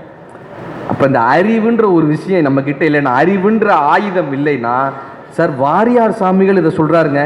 வாரியார் சாமிகள் திருச்செந்தூரில் சொற்பொழிவு பண்ணும்போது அந்த 14 நாள் அவர் சாப்பிட மாட்டார், சாப்பிடவே மாட்டார், சுத்தமாக சாப்பிட மாட்டார். விரதம் முடிச்சு கந்த சஷ்டி முடிச்சு அந்த சூரசம்ஹாரம் முடிச்சதுக்கு அப்புறம் தான் வாரியார் சாமிகள் சாப்பிடுவார். அவர் கூடயே ஒருத்தர் இருந்தான், 14 நாளும் கூடையே இருந்து அவருக்கு திருப்பணி பண்ணிக்கிட்டே இருந்தாங்க. இப்போ இவர் இந்த கந்த சஷ்டி முடிச்சுட்டு வெளியூரில் போய் பேசணும். அவரும் நம்ம மாதிரி பேச்சாளர் அப்படி பயணப்பட்டுட்டே இருந்தவர். வெளியூரில் போய் பேசணும். இப்போ அங்கே கந்த சஷ்டி முடிச்சுட்டு விரதத்தை அவர் முடிக்கணும். என்ன பண்ணுறாரு, தன்னுடைய கூட இருந்த உதவியாளர்கிட்ட சொல்கிறார், எப்பா ஆரஞ்சு பழத்தை உரிச்சு, ஆரஞ்சு பழத்தை தோலை உரிச்சு கொடுப்பா. நான் போறப்ப ட்ரெயின்ல சாப்பிட்டுக்கிறேன், நேரம் இல்லை சாப்பிட்றதுக்கு, தோலை உரிச்சு கொடுப்பா, ட்ரெயின்ல சாப்பிட்டுக்கிறேன்னு. எப்ப 16 நாள் அவர் சாப்பிடல, விரதம் முடிக்கணும். பேசி முடிச்சுட்டு அவர் வேமா ட்ரெயினை பிடிக்கணும், வேமா போயிட்டார். அவன் அந்த டப்பாவை கொண்டு வந்து கொடுக்குறான், டப்பாவை எடுத்துட்டு ட்ரெயினில் போறாரு. இப்போ பயங்கர பசி, 16 நாள் முடிச்சு அந்த விரதத்தை முடிக்கணும். முருகான்னு வணங்கி அந்த டப்பாவை திறக்கிறாரு. உள்ள ஆரஞ்சு பழ தோலா இருந்துச்சு. ஆரஞ்சு பழத்தை தோல் உரிச்சு கொடுப்பான்னு ஆரஞ்சு பழ தோலா வச்சிருக்கான். இப்போ அவர் பயந்துருக்காரு. வாரியார் சாமிகள் சொல்றாரு, என்னையவே இந்த பாடு படுத்துறானே, இந்த கோயில் அவனை வச்சு வேலை பண்ற தர்மகத்தாவை என்ன பாடுபடுத்த போறானோ. இன்னும் வாரியார் சாமிகள் இப்ப அறிவுன்றது என்னப்பான்னா மிகப்பெரிய ஒரு ஆயுதம். இந்த அறிவுன்ற ஆயுதத்தை ஏன் தெரியுமா கையில வச்சுக்கணும்? நம்ம மனசுக்கும் அறிவுக்கும் எப்பொழுதுமே சண்டை வந்துகிட்டே இருக்கும். மனதுக்கும் அறிவுக்கும் இந்த ஸ்வீட் வேணா, நமக்கு சக்கரை இருக்கு, இந்த ஸ்வீட்டை சாப்பிட வேணான்னு அறிவு சொல்லும். மனசு என்ன சொல்லும்? ஒரு நாள் தானே, 2 மாத்திரையை எக்ஸ்ட்ராவை போட்டுக்கிட்டாக்க எல்லாம் சரியா போயிடும். அதுக்காக தீபாவளிக்கு பாயாசம் சாப்பிடாம இருக்க முடியுமான்னு நம்ம 2 கரண்டி எடுத்து சாப்பிட சக்கரை கூடுமா? வீட்டில் இருக்கிறவங்களுக்குலாம் வருமா? பிரச்சனையா வரும். ஏம்மா நான் அப்பதையே சொன்னேனம்மான்னு. இந்த அறிவுக்கும் மனம்க்கும் எப்பயுமே சண்டை வந்துகிட்டே இருக்கும். முருகப்பெருமானுக்கும் சூரபத்மனுக்கும் சண்டை வந்ததுன்னாங்கல்ல, இந்த சூரபத்மன் தான் மனம், முருகப்பெருமான் தான் அறிவு. இது என்றைக்கோ ஒரு நாள் திருச்செந்தூர்ல நடந்த சம்பவம் கிடையாது. தினம் தினம் நம்மளுடைய மனதுக்குள்ள நடக்கக்கூடிய ஒரு சம்பவம். நம்ம இன்னைக்கு ஆன்மீக சொற்பொழிவு இருக்கு, நல்ல ஒருத்தர் கருத்து பேசுவார், போலாம் அப்படின்னு அறிவு சொல்லும். சில பேருக்கு மனசு என்ன சொல்லும்? பிக் பாஸ் இருக்கு, நம்ம ஏன் உட்காந்து பிக் பாஸை பார்க்க கூடாதுன்னு. ஆனால் அதை ஜெயிச்சு நீங்கள் வந்திருக்கீங்க பார்த்தீங்களா, உங்களுடைய அறிவு இன்றைக்கு வென்றிருக்கு. இந்த டிவின்ற விஷயத்தை வேணாம், அந்த டிவின்ற அந்த சூரனை சம்ஹாரம் பண்ணி இந்த அறிவு, இந்த வேல்ன்ற அறிவு என்ன பண்ணிருக்கு? நல்ல விஷயங்களை கேட்கணும்னு உங்களை அழைச்சிட்டு வந்திருக்குல்ல, இந்த இடத்துல நம்ம ஜெயிச்சிடறோம். அப்படி ஒவ்வொரு இடங்கள்லையும் இந்த செல்ஃபோனாக இருக்கட்டும், செல்ஃபோன் படுத்துகிற பாடு அந்த பாடு சார். குற்றாலத்தில் ஒரு நிகழ்ச்சிக்கு போகிற பேசுறதுக்காக யாரும் இருக்கிறத அனுபவிக்க மாட்டாங்க. ஒருத்தர் வந்து ஃபோட்டோ எடுத்தான், அண்ணே நீங்கள் தானே இந்த இன்ஸ்டாகிராமில் வரீங்கன்னு ஃபோட்டோ எடுத்தான். பக்கத்துலேருந்து 2வது ஒருத்தன், 3வது ஒருத்தன், 10வது ஒருத்தன் வந்து நீங்கள் யார் அப்படின்ட்டான். தெரியாம தான் ஃபோட்டோ எடுத்தாடா, இப்போ எதுக்குடா கேட்குறேன் அப்படின்னு. இல்லை தெரிஞ்சா வச்சுக்கவே, இல்லாட்டி டெலிட் பண்ணிட்டு போயிடுவேன்னா. இந்த செல்ஃபோனு, டிவி, இந்த எல்லா விஷயத்தையும் தவிர்த்துட்டு இந்த அறிவு கொண்ட விஷயங்களை நம்ம கேட்கணுன்றதுக்காக வந்திருக்கீங்களா? அறிவை, இந்த மனதை அறிவு ஜெயித்து கொண்டே வருகிறதுன்னு அர்த்தம். ஒருத்தனுக்கு இந்த மனம்ன்ற விஷயம் எப்படி பண்ண, ரமண மகரிஷி தான் இதை சொன்னார், ரொம்ப அழகா சொன்னார் ரமண மகரிஷி. மனம் அடக்க நினைத்தால் அலைப்பாயும், மனம் அடக்க நினைத்தால் அலைப்பாயும், அறிய நினைத்தால் தானாய் அடங்கும். இதை அறியணும். மனம் என்ன பண்ணா? நல்ல வேலைக்காரன், நல்ல வேலைக்காரன், மோசமான எஜமான். நீங்கள் மனசோட கையில் சாவியை கொடுத்துட்டீங்கன்னா அது மோசமான எஜமானாக மாறிடும். ஒரு ஃப்ளைட்டு ஆக்சிடெண்ட் ஆயிடுச்சு, அந்த ஃப்ளைட்டில் மனித குரங்கை கூட்டிகிட்டு போனாங்க. மனித குரங்கை, அந்த ஃப்ளைட்டில் இருந்து எல்லாரும் இறந்து போயிட்டாங்க, மனித குரங்கு மட்டும்தான் உயிரோடு வந்துச்சு. இந்த மனித குரங்கை உட்கார வச்சு ஆராய்ச்சியாளர்கள்லாம் கேட்குறாங்க, இந்த ஃப்ளைட் ஆக்சிடெண்ட் ஆனப்போ மற்றவங்களாம் என்ன பண்ணிகிட்டு இருந்தாங்க, பயணியர்கள்லாம் என்ன பண்ணிகிட்டு இருந்தாங்க? அது சொல்லிச்சு, எல்லாம் தூங்கிட்டாங்க, எல்லாரும் தூங்கிட்டாங்க.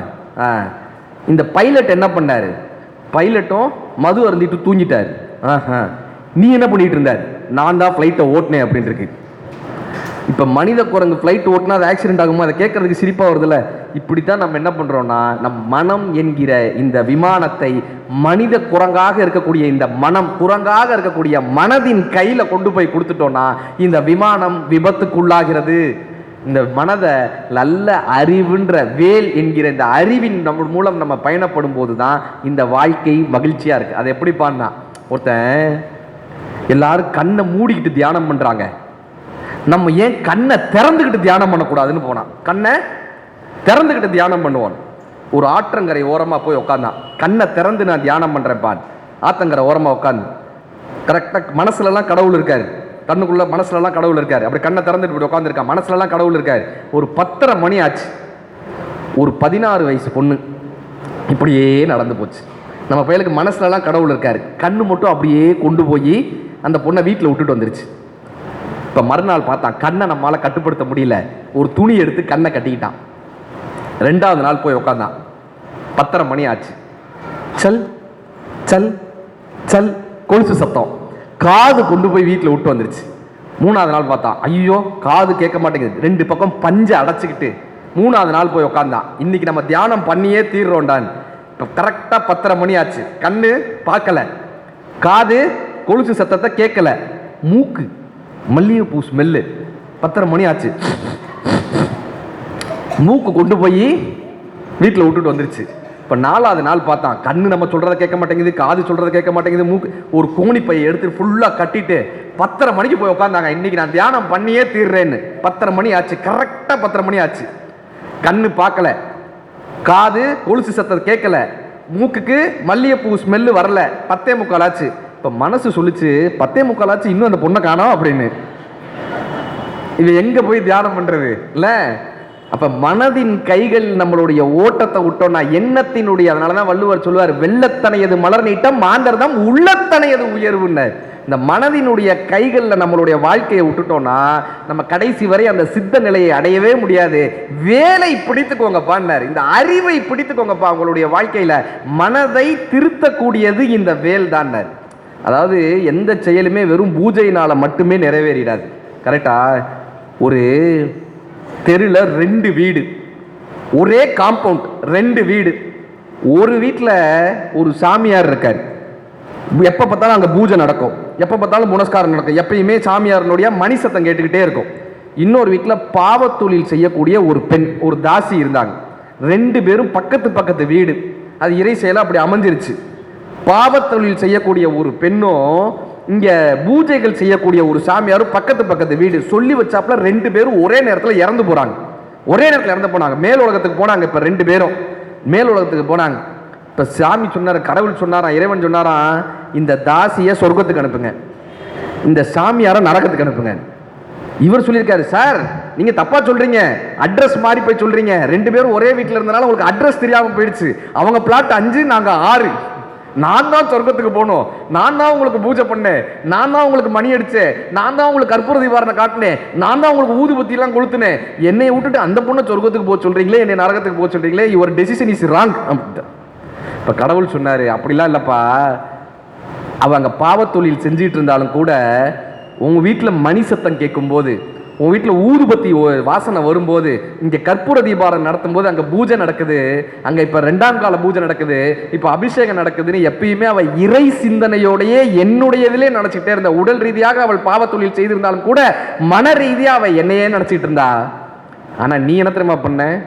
அங்கே காலின் பெல் அடிச்சாக்க ஜமீன்தார் வந்துட்டார், பண்ணையார் வந்துட்டார். இங்கே மணி அடிச்சுக்கிட்டே ஓ மனசு பூரா அங்கே தான் இருந்துச்சு. இங்கே எனக்கு பூஜையை காமிச்சுக்கிட்டே அங்கே பண்ணையார் வந்திருக்கு, அவையெல்லாம் நல்லா இருக்கான், நமக்கு மட்டும் இந்த வேலையா இருக்கேன்னு நினச்சிக்கிட்டே இருந்த. உடல் ரீதியாக நீ பூஜை பண்ண, மன ரீதியாக நீ பூஜை பண்ணல. அவள் உடல் ரீதியாக பாவம் செய்திருந்தாலும் கூட அவள் மனம் தூய்மையான மனமாக இருந்தது. அதனால் அவள் சொர்க்கத்திற்கும் நீ நரகத்திற்கும் போறதுதான்ப்பா சரின்னு. சாத்திரங்கள் ஓதுகின்ற சட்டநாத பட்டரே, வேப்பிரைப்பு வந்தபோது வேதம் வந்து உதவுமோ, மாத்திரைப்பு போகும் முன்னே மறிந்து தொக்க வள்ளிரில் சாத்திரைப்பு நோய்கள் இல்லை சக்தி முக்தி சித்தி என்ற சிவவாக்கிய பெருமான். இப்ப நம்ம ஒரு விஷயம் செய்யறோம்ல, அப்ப மனதை கட்டுப்படுத்தி செய்வதன் மூலமாக மட்டும்தான், மனதுக்கு அறிவை கொடுப்பதன் மூலமாக மட்டும்தான் நாம் இந்த வாழ்க்கை என்கிற இருளில் இருந்து போக முடியும். ஒரு ரூமுக்குள்ள நம்ம போறோம், பயமா இருக்குல்ல, கரெக்டா? ரூமுக்குள்ளே போனால் பயமாக இருக்கா? ஏன் பயமாக இருக்குது? ரூமுக்குள்ளே போகும்போது ஏன் பயமாக இருக்குது? தெரியாது, தெரியாது. ரூமுக்குள்ளே போனால் ஏன் பயமாக இருக்குது? இருட்டாக ஒரு ரூம் இருக்குது, ஏன் பயமாக இருக்குது? நமக்கு நம்மளாம் ஒரு அசம்ஷன் வச்சுக்கிறோம்ல, அந்த ரூமில் பேய் இருக்கும், இல்லை அந்த ரூமில் இதெல்லாம் இருக்கும். இருட்டான இடத்துக்குள்ளே போகிறதுக்கு ஒரு பயம் இருக்கா? இப்போ நம்ம லைட்டை போட்டோன்னே என்ன ஆகுது? பயம் போயிடுது இல்லை? லைட்டு போட்டோன்னே ஏன் பயம் போகுது? ஏன் தெரியுமா பயம் போகுது? இந்த இடத்துல சேர் இருக்கு, இந்த இடத்துல டேபிள் இருக்கு, இந்த இடத்துல ஸ்பீக்கர் இருக்கு, இந்த இடத்துல இந்த மைக் இருக்குன்னு நமக்கு தெரிஞ்சிருதா? எல்லாம் தெரியும் போது பயம் போயிடுது. எதுவுமே தெரியாத போது அறியாமையில் நமக்கு பயம் வருகிறது. அறியாமை என்பதுதான் பயம், அறிவு என்பதுதான் வெற்றி. அப்ப அந்த அறிவு வந்துருச்சுன்னா இந்த வாழ்க்கையில எப்பப்பா பயம் போகும்னா, வேலை பிடிச்சிட்டா ஏன்பா பயம் போகுதுன்னா, நமக்கு அறிவு வந்துருச்சுன்னு வச்சுக்கோங்களேன், நம்ம பயத்திலிருந்து விடுதலை ஆயிடலாம். இப்ப வீட்லயே எதுக்கு நம்ம ரொம்ப பயப்படுவோம்? வீட்டில் மனைவிக்கு. கரெக்டா சொல்றாரு, என் இனம் ஐயா, நீங்க என் இனம். அவர் ஆமா, இருளை விட நம்ம எதுக்காக ரொம்ப பயப்படுவோம்? துணைவிக்கு தான் பயப்படுவோம். நம்ம இந்த மாதிரிலாம் படிச்சுட்டு என்ன பண்ணணும்? வீட்டில் படித்தோம்னா அமைதியாக உட்காந்துருக்கணும். நான் சும்மா இருக்கிறது கிடையாது. இந்த வள்ளுவரில் ஒரு குறள் வரும், வள்ளுவரில் ஒரு கதை வரும். வாசுகி அம்மா வந்து கிணத்துல நீர் இறைச்சிக்கிட்டு இருந்தாங்க. நீர் இறைச்சாங்களா? வள்ளுவர் என்ன பண்ணாரு? வாசுகி அப்படின்னாரு. வாசுகி அம்மா பறந்து வந்தாங்க. வாலி அங்கேயே நின்றுச்சு. இந்த கதை படிச்சிருப்போம்ல. இதை படிச்சுட்டு என்ன பண்ணியிருக்கணும்? நான் மூடி வச்சுட்டு பேசாமல் இருந்திருக்கணும். நான் என்ன பண்ணேன்? என் வீட்டுக்காரி வாசல் தெளிச்சுக்கிட்டு இருந்தா. நம்ம ஏதாவது ட்ரை பண்ணி பார்ப்போமே அப்படின்னு ஜானகி அப்படின்னு என் வீட்டுக்காரி அங்கேயே நின்னா. வாலி பறந்து வந்துச்சு. இனிமே கூப்பிடுறா. அப்ப இந்த வாழ்க்கையில எவ்வளோ சந்தோஷம் பாருங்க. நான் வாலியில் அடி வாங்கினதே எங்கள் அக்கா. இவ்வளோ நேரம் வேலை பற்றிலாம் பேசினேன். அப்போ ஏதோ பார்த்துட்டு இருந்தாங்க. நான் வாலியில் அடி வாங்கினோடனே அவங்களுக்கு அவ்வளோ சந்தோஷம். அவங்களுக்கு என்னன்னா, நானாவது பிளாஸ்டிக் வாலி, அங்கே இரும்பு வாலி வந்திருக்காரா வீட்டில். எப்படி வருவார் அவரு? சொல்கிறேன் நகைச்சுவைக்காக. நல்ல இப்போ எந்த வாழ்க்கையில் வரக்கூடிய இந்த பயங்கள் இருக்குல்ல, ஏதோ ஒரு வகையில் ஒரு மன ரீதியான ஒரு பயம், பண ரீதியான பயம், உறவுகள் மீது இருக்கக்கூடிய பயம், இந்த படிப்பு ரீதியான பயம். நம்ம ஸ்கூலுக்கு போகும்போது பரீட்சையை பார்த்தா ஏன் பயம் வருது? பரீட்சைக்கு ஏன்னா நம்மால் என்ன தெரியுமா பயமே? முன்னாடி இருக்கிறவன் படிச்சுட்டு வந்திருக்கணுமேன்றதே அவனுடைய பயம் இல்லை? அப்படி பரீட்சையில் சில பேர்லாம் படிச்சுட்டு போனாக்க 2 பக்கம் எழுதிவான். எங்களெல்லாம் பயமே இல்லாமல் 15 பக்கம் எழுதி வச்சுட்டு வருவான். திருத்துறவனுக்கு தான் ஏன் பயமாக இருக்கணும்? ஒரு கேள்வி கேட்டிருந்தாங்க. சிமெண்ட் பொருட்கள் எதை எதை கொண்டு தயாரிக்கப்படுகிறது?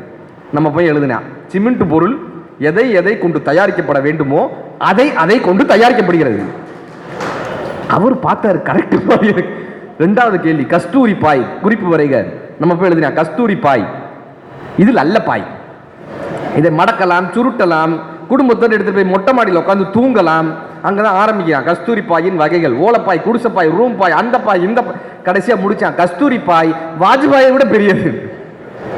அவரு எச்எம்க்கு போன் அடிச்சாரு. என்னங்க ஒருத்தன் கஸ்தூரி பாயை பத்தி கேட்டா 40 பக்கம் எழுதி. உனக்காவது பரவாயில்லப்பா, 40 பக்கம் எழுதியிருக்கான். எனக்கு ஒரே வார்த்தையில முடிச்சிட்டான். என்ன? கஸ்தூரி பாய் அல்ல, கேர்ள். முடிச்சிட்டான். அவனுக்கு பயமே கிடையாது. திருத்துறவனுக்கு தான் பயம்.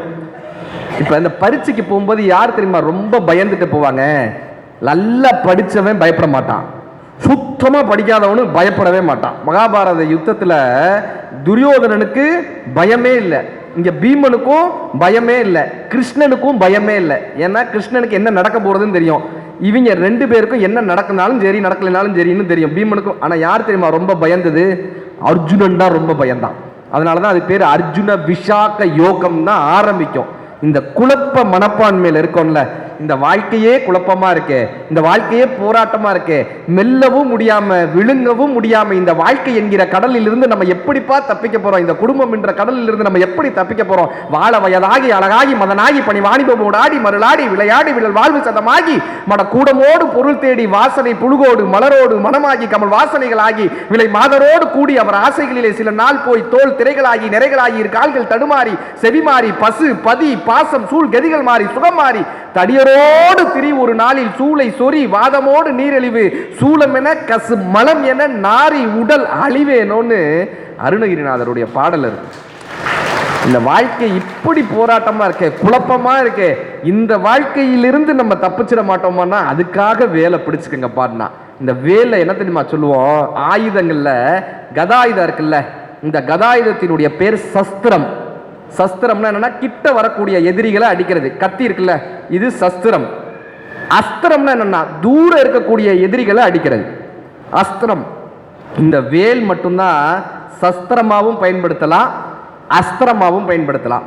நீங்க வில்லோடு சேர்த்து வேலை விடும்போது அது தூரத்தில் இருக்கக்கூடிய எதிரிகளையும் அழிக்கும், பக்கத்தில் இருக்கக்கூடிய எதிரிகளையும் அடிக்கும். அது என்னப்பா? தூரத்தில் இருக்கக்கூடிய எதிரிகள் படபலமாக இருக்கலாம், உறவுகளால் வரக்கூடிய பிரச்சனைகளாக இருக்கலாம், ஆபீஸ்ல வரக்கூடிய பிரச்சனையாக இருக்கலாம், வெளியில் இருக்கக்கூடிய இந்த சொசைட்டியில நம்ம போய் சந்திக்கிறோம்ல, எத்தனை பிரச்சனைகளை சந்திக்கிறோம். தூரத்தில் இருக்கக்கூடிய பிரச்சனை.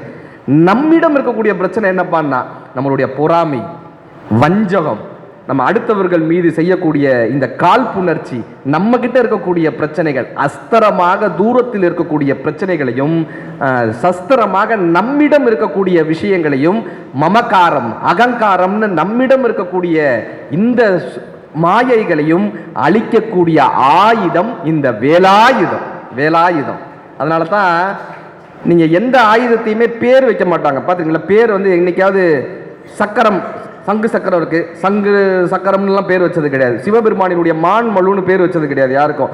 ஆனா வேலாயுதம்னு பேர் வைப்பாங்க, வேலை வச்சு பேர் வைப்பாங்க. கந்த வேல் வச்சிருக்காங்களா அப்படின்னா என்ன பார்த்தோம்னா முருகனுடைய ஆலயத்தின் பேரு வேல்கோட்டம்னு பேரு. வேல்கோட்டம்னா என்னன்னா அறிவு சார்ந்த இடம்னு அர்த்தம், அறிவின் கோவில்னு அர்த்தம். இப்ப நம்ம ஆன்மீகத்திலையுமே இந்த வேலுடைய சிறப்பு என்ன தெரியுமா? இந்த வேல் எதிரியை அழிக்கலைங்க, சூரபத்மனை அழிக்கல, சூரபத்மனை என்ன பண்ணது? வேல் திருத்தியது. வேல் என்ன தெரியுமா பண்ணும்? எதிரியை கூட நீங்கள் அழித்து விடாதீர்கள், எதிரியையும் திருத்தி சேவர் கொடியாக மயிலாக தன்னிடத்திலேயே முருகப்பெருமான் வைத்துக் கொண்டார் என்று சொன்னால் இந்த வேல் கருணையின் கடலின் அடையாளமாக இந்த வேல் நமக்கு இருக்கு. இந்த வேல் நம்மை திருத்தக்கூடியது. அது என்ன சார் நம்மை திருத்தக்கூடியது? இப்ப இந்த விளக்கேத்துனாங்கல்ல, பூஜைக்கு விளக்கேத்துவாங்களா? விளக்கேத்துறப்ப என்ன வேணும்? விளக்கேத்துறப்ப என்ன ஏத்தணும்? என்ன வேணும்? என்னதான் வேணும்? விளக்கேத்த என்னம்மா வேணும்? தீப்பெட்டி. அம்மா ஜிடி நாயுடு தீப்பெட்டி வேணும். சரி, வேற விளக்கேத்த விளக்கு வேணுமா? அம்மா பரவாயில்ல, அது வேணும்ல, அழகா சொல்றாங்க. விளக்கேத்துறதுக்கு என்ன விளக்கு வேணும் அப்படின்றாங்க. விளக்கேத்துறதுக்கு என்ன வேணும்? எண்ணெய், திரி, தீ. கரெக்டா? சொல்லுங்க, விளக்கேத்த என்ன வேணும்? எண்ணெய், திரி, தீ. எண்ணெய், திரி, தீ. எண்ணெய், திரி, தீ. எண்ணெய், திரி, தீ. எண்ணெய், திரி. என்னை திருத்தி கொண்டால் நான் விளக்காக ஒளிர முடியும் என்று இந்த விளக்கு நமக்கு கற்றுக் கொடுத்துட்டு போகுது. அப்ப இந்த வேலாயுதம் என்னப்பா பண்ணணும்னா நம்மை நாம் திருத்திக் கொள்வதற்கான ஒரு ஆயுதம். இந்த அறிவுன்ற ஆயுதத்தை நம்ம கையில் எடுக்கும் போது, வேலாயுதத்தை நாம் கையில் எடுக்கும் போது நாம் நம்மை திருத்திக் கொண்டு இந்த உலகத்திற்கு ஒரு விளக்காக மாற முடியும் என்று நமக்கு காட்டக்கூடிய ஒரு பெரிய ஆயுதமாக இந்த வேலாயுதம் இருக்கு. அதனால தான் அருணகிரிநாதர் வேல் வகுப்புனே ஒரு பாட்டு எழுதியிருப்பார், கேட்டிருக்கீங்களா? திருத்தணியில் உதித்தருளும் ஒருத்தன் மலை விருத்தன் என துளத்தில் உரை கருத்தமையில் நடத்து குகவேலை பருத்த முளை சிறுத்த இடை கருத்த குழல் வெளுத்த நகை சிவத்த இதழ் மரச்சிறுமி விழிக்கு நிகராகும் பனைக்க முக படக்கரட மதத்தவல்ல கச்சக்கடவுள் பதத்தினை களத்து முளை தெரிக்க வரமாகும் பசித்தலகை முசித்தலது நிறைப்படுதல் உடத்தவுடர் உரத்து திற நினத்தசைகள் புசிக்க வருமாகும் பழுத்தமுது தமிழ் பலகை இருக்கும் ஒரு கவிப்புலவன் இசைக்குறுகி வரைக்குகையை இடித்து வழிகாணும். என்ன பார்த்தோம்னா நக்கீர பெருமா என்ன ஒண்ணு இருக்கு, அதுக்குள்ள கைதட்டிடாங்க, ஒண்ணு இருக்கு. இந்த இடத்துல ஒரு பாஸ் விட்டு இந்த கதையை சொல்லிடணும். வெறும் பாட்டை மட்டும் சொன்னா உங்களுக்கு புரியாது, ஏதோ வேற மொழியில ஹிந்தியில பேசிட்டு இருக்காருப்பான்னு நினைச்சிருவீங்க. அதனால ஒரே ஒரு ஸ்டான்ஸாக்கு அர்த்தம் சொல்லிடணும். பழுத்தமுது தமிழ் பலகை இருக்கும் ஒரு கவிப்புலவன் இசைக்குறுகி வரைக்குகையை இடித்து வழிகாணும். அது என்னப்பா ஒரு கவிப்புலவனுக்காக ஒரு வரைக்குகையை உடைத்தாரான நக்கீர பெருமான். திருப்புறவன்றாங்க, திருப்புறவன்றத்தினுடைய வரலாறு. நக்கீரர் என்ன தெரியுமா பண்றாரு? சிவபூஜை பண்ணிட்டு இருந்தார். சிவபெருமான கையில வச்சு சிவபூஜை பண்ணிட்டு இருந்தார் திருப்புறவன்ற மலையில. இந்த சிவபூஜை பண்ணிட்டு இருக்கும் போது மரத்திலேருந்து ஒரு இலை அப்படி உதிர்ந்து தண்ணியில உழுது. இந்த இலையில முதல் பகுதி மீனா மாறுது, சிகப்பா மாறி அந்த சிகப்பு பகுதி மீனா மாறிச்சு.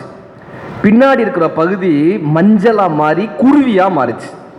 இந்த மீன் குருவியை பிடிச்சி இழுக்குது, இந்த குருவி மீனை பிடிச்சி இழுக்குது. இப்போ இந்த மீன் வெளியே வந்துட்டா, குருவி இழுத்து மீன் வெளியே வந்துட்டா மீன் போயிடும். குருவியை மீன் உள்ள தண்ணிக்குள்ள எடுத்துட்டு போயிடுச்சுன்னா குருவி இறந்துடும். இவர் சிவபூஜை பண்ணிட்டு இருந்தவர் என்ன தெரியுமா பண்ணாரு? இந்த பூஜையை விட்டுட்டு மீன் குருவி இழுக்குதா குருவி மீன் இழுக்குதான்னு அதை பார்க்க ஆரம்பிச்சிட்டாரு. இவருடைய கவனம் சிதறிடுச்சு.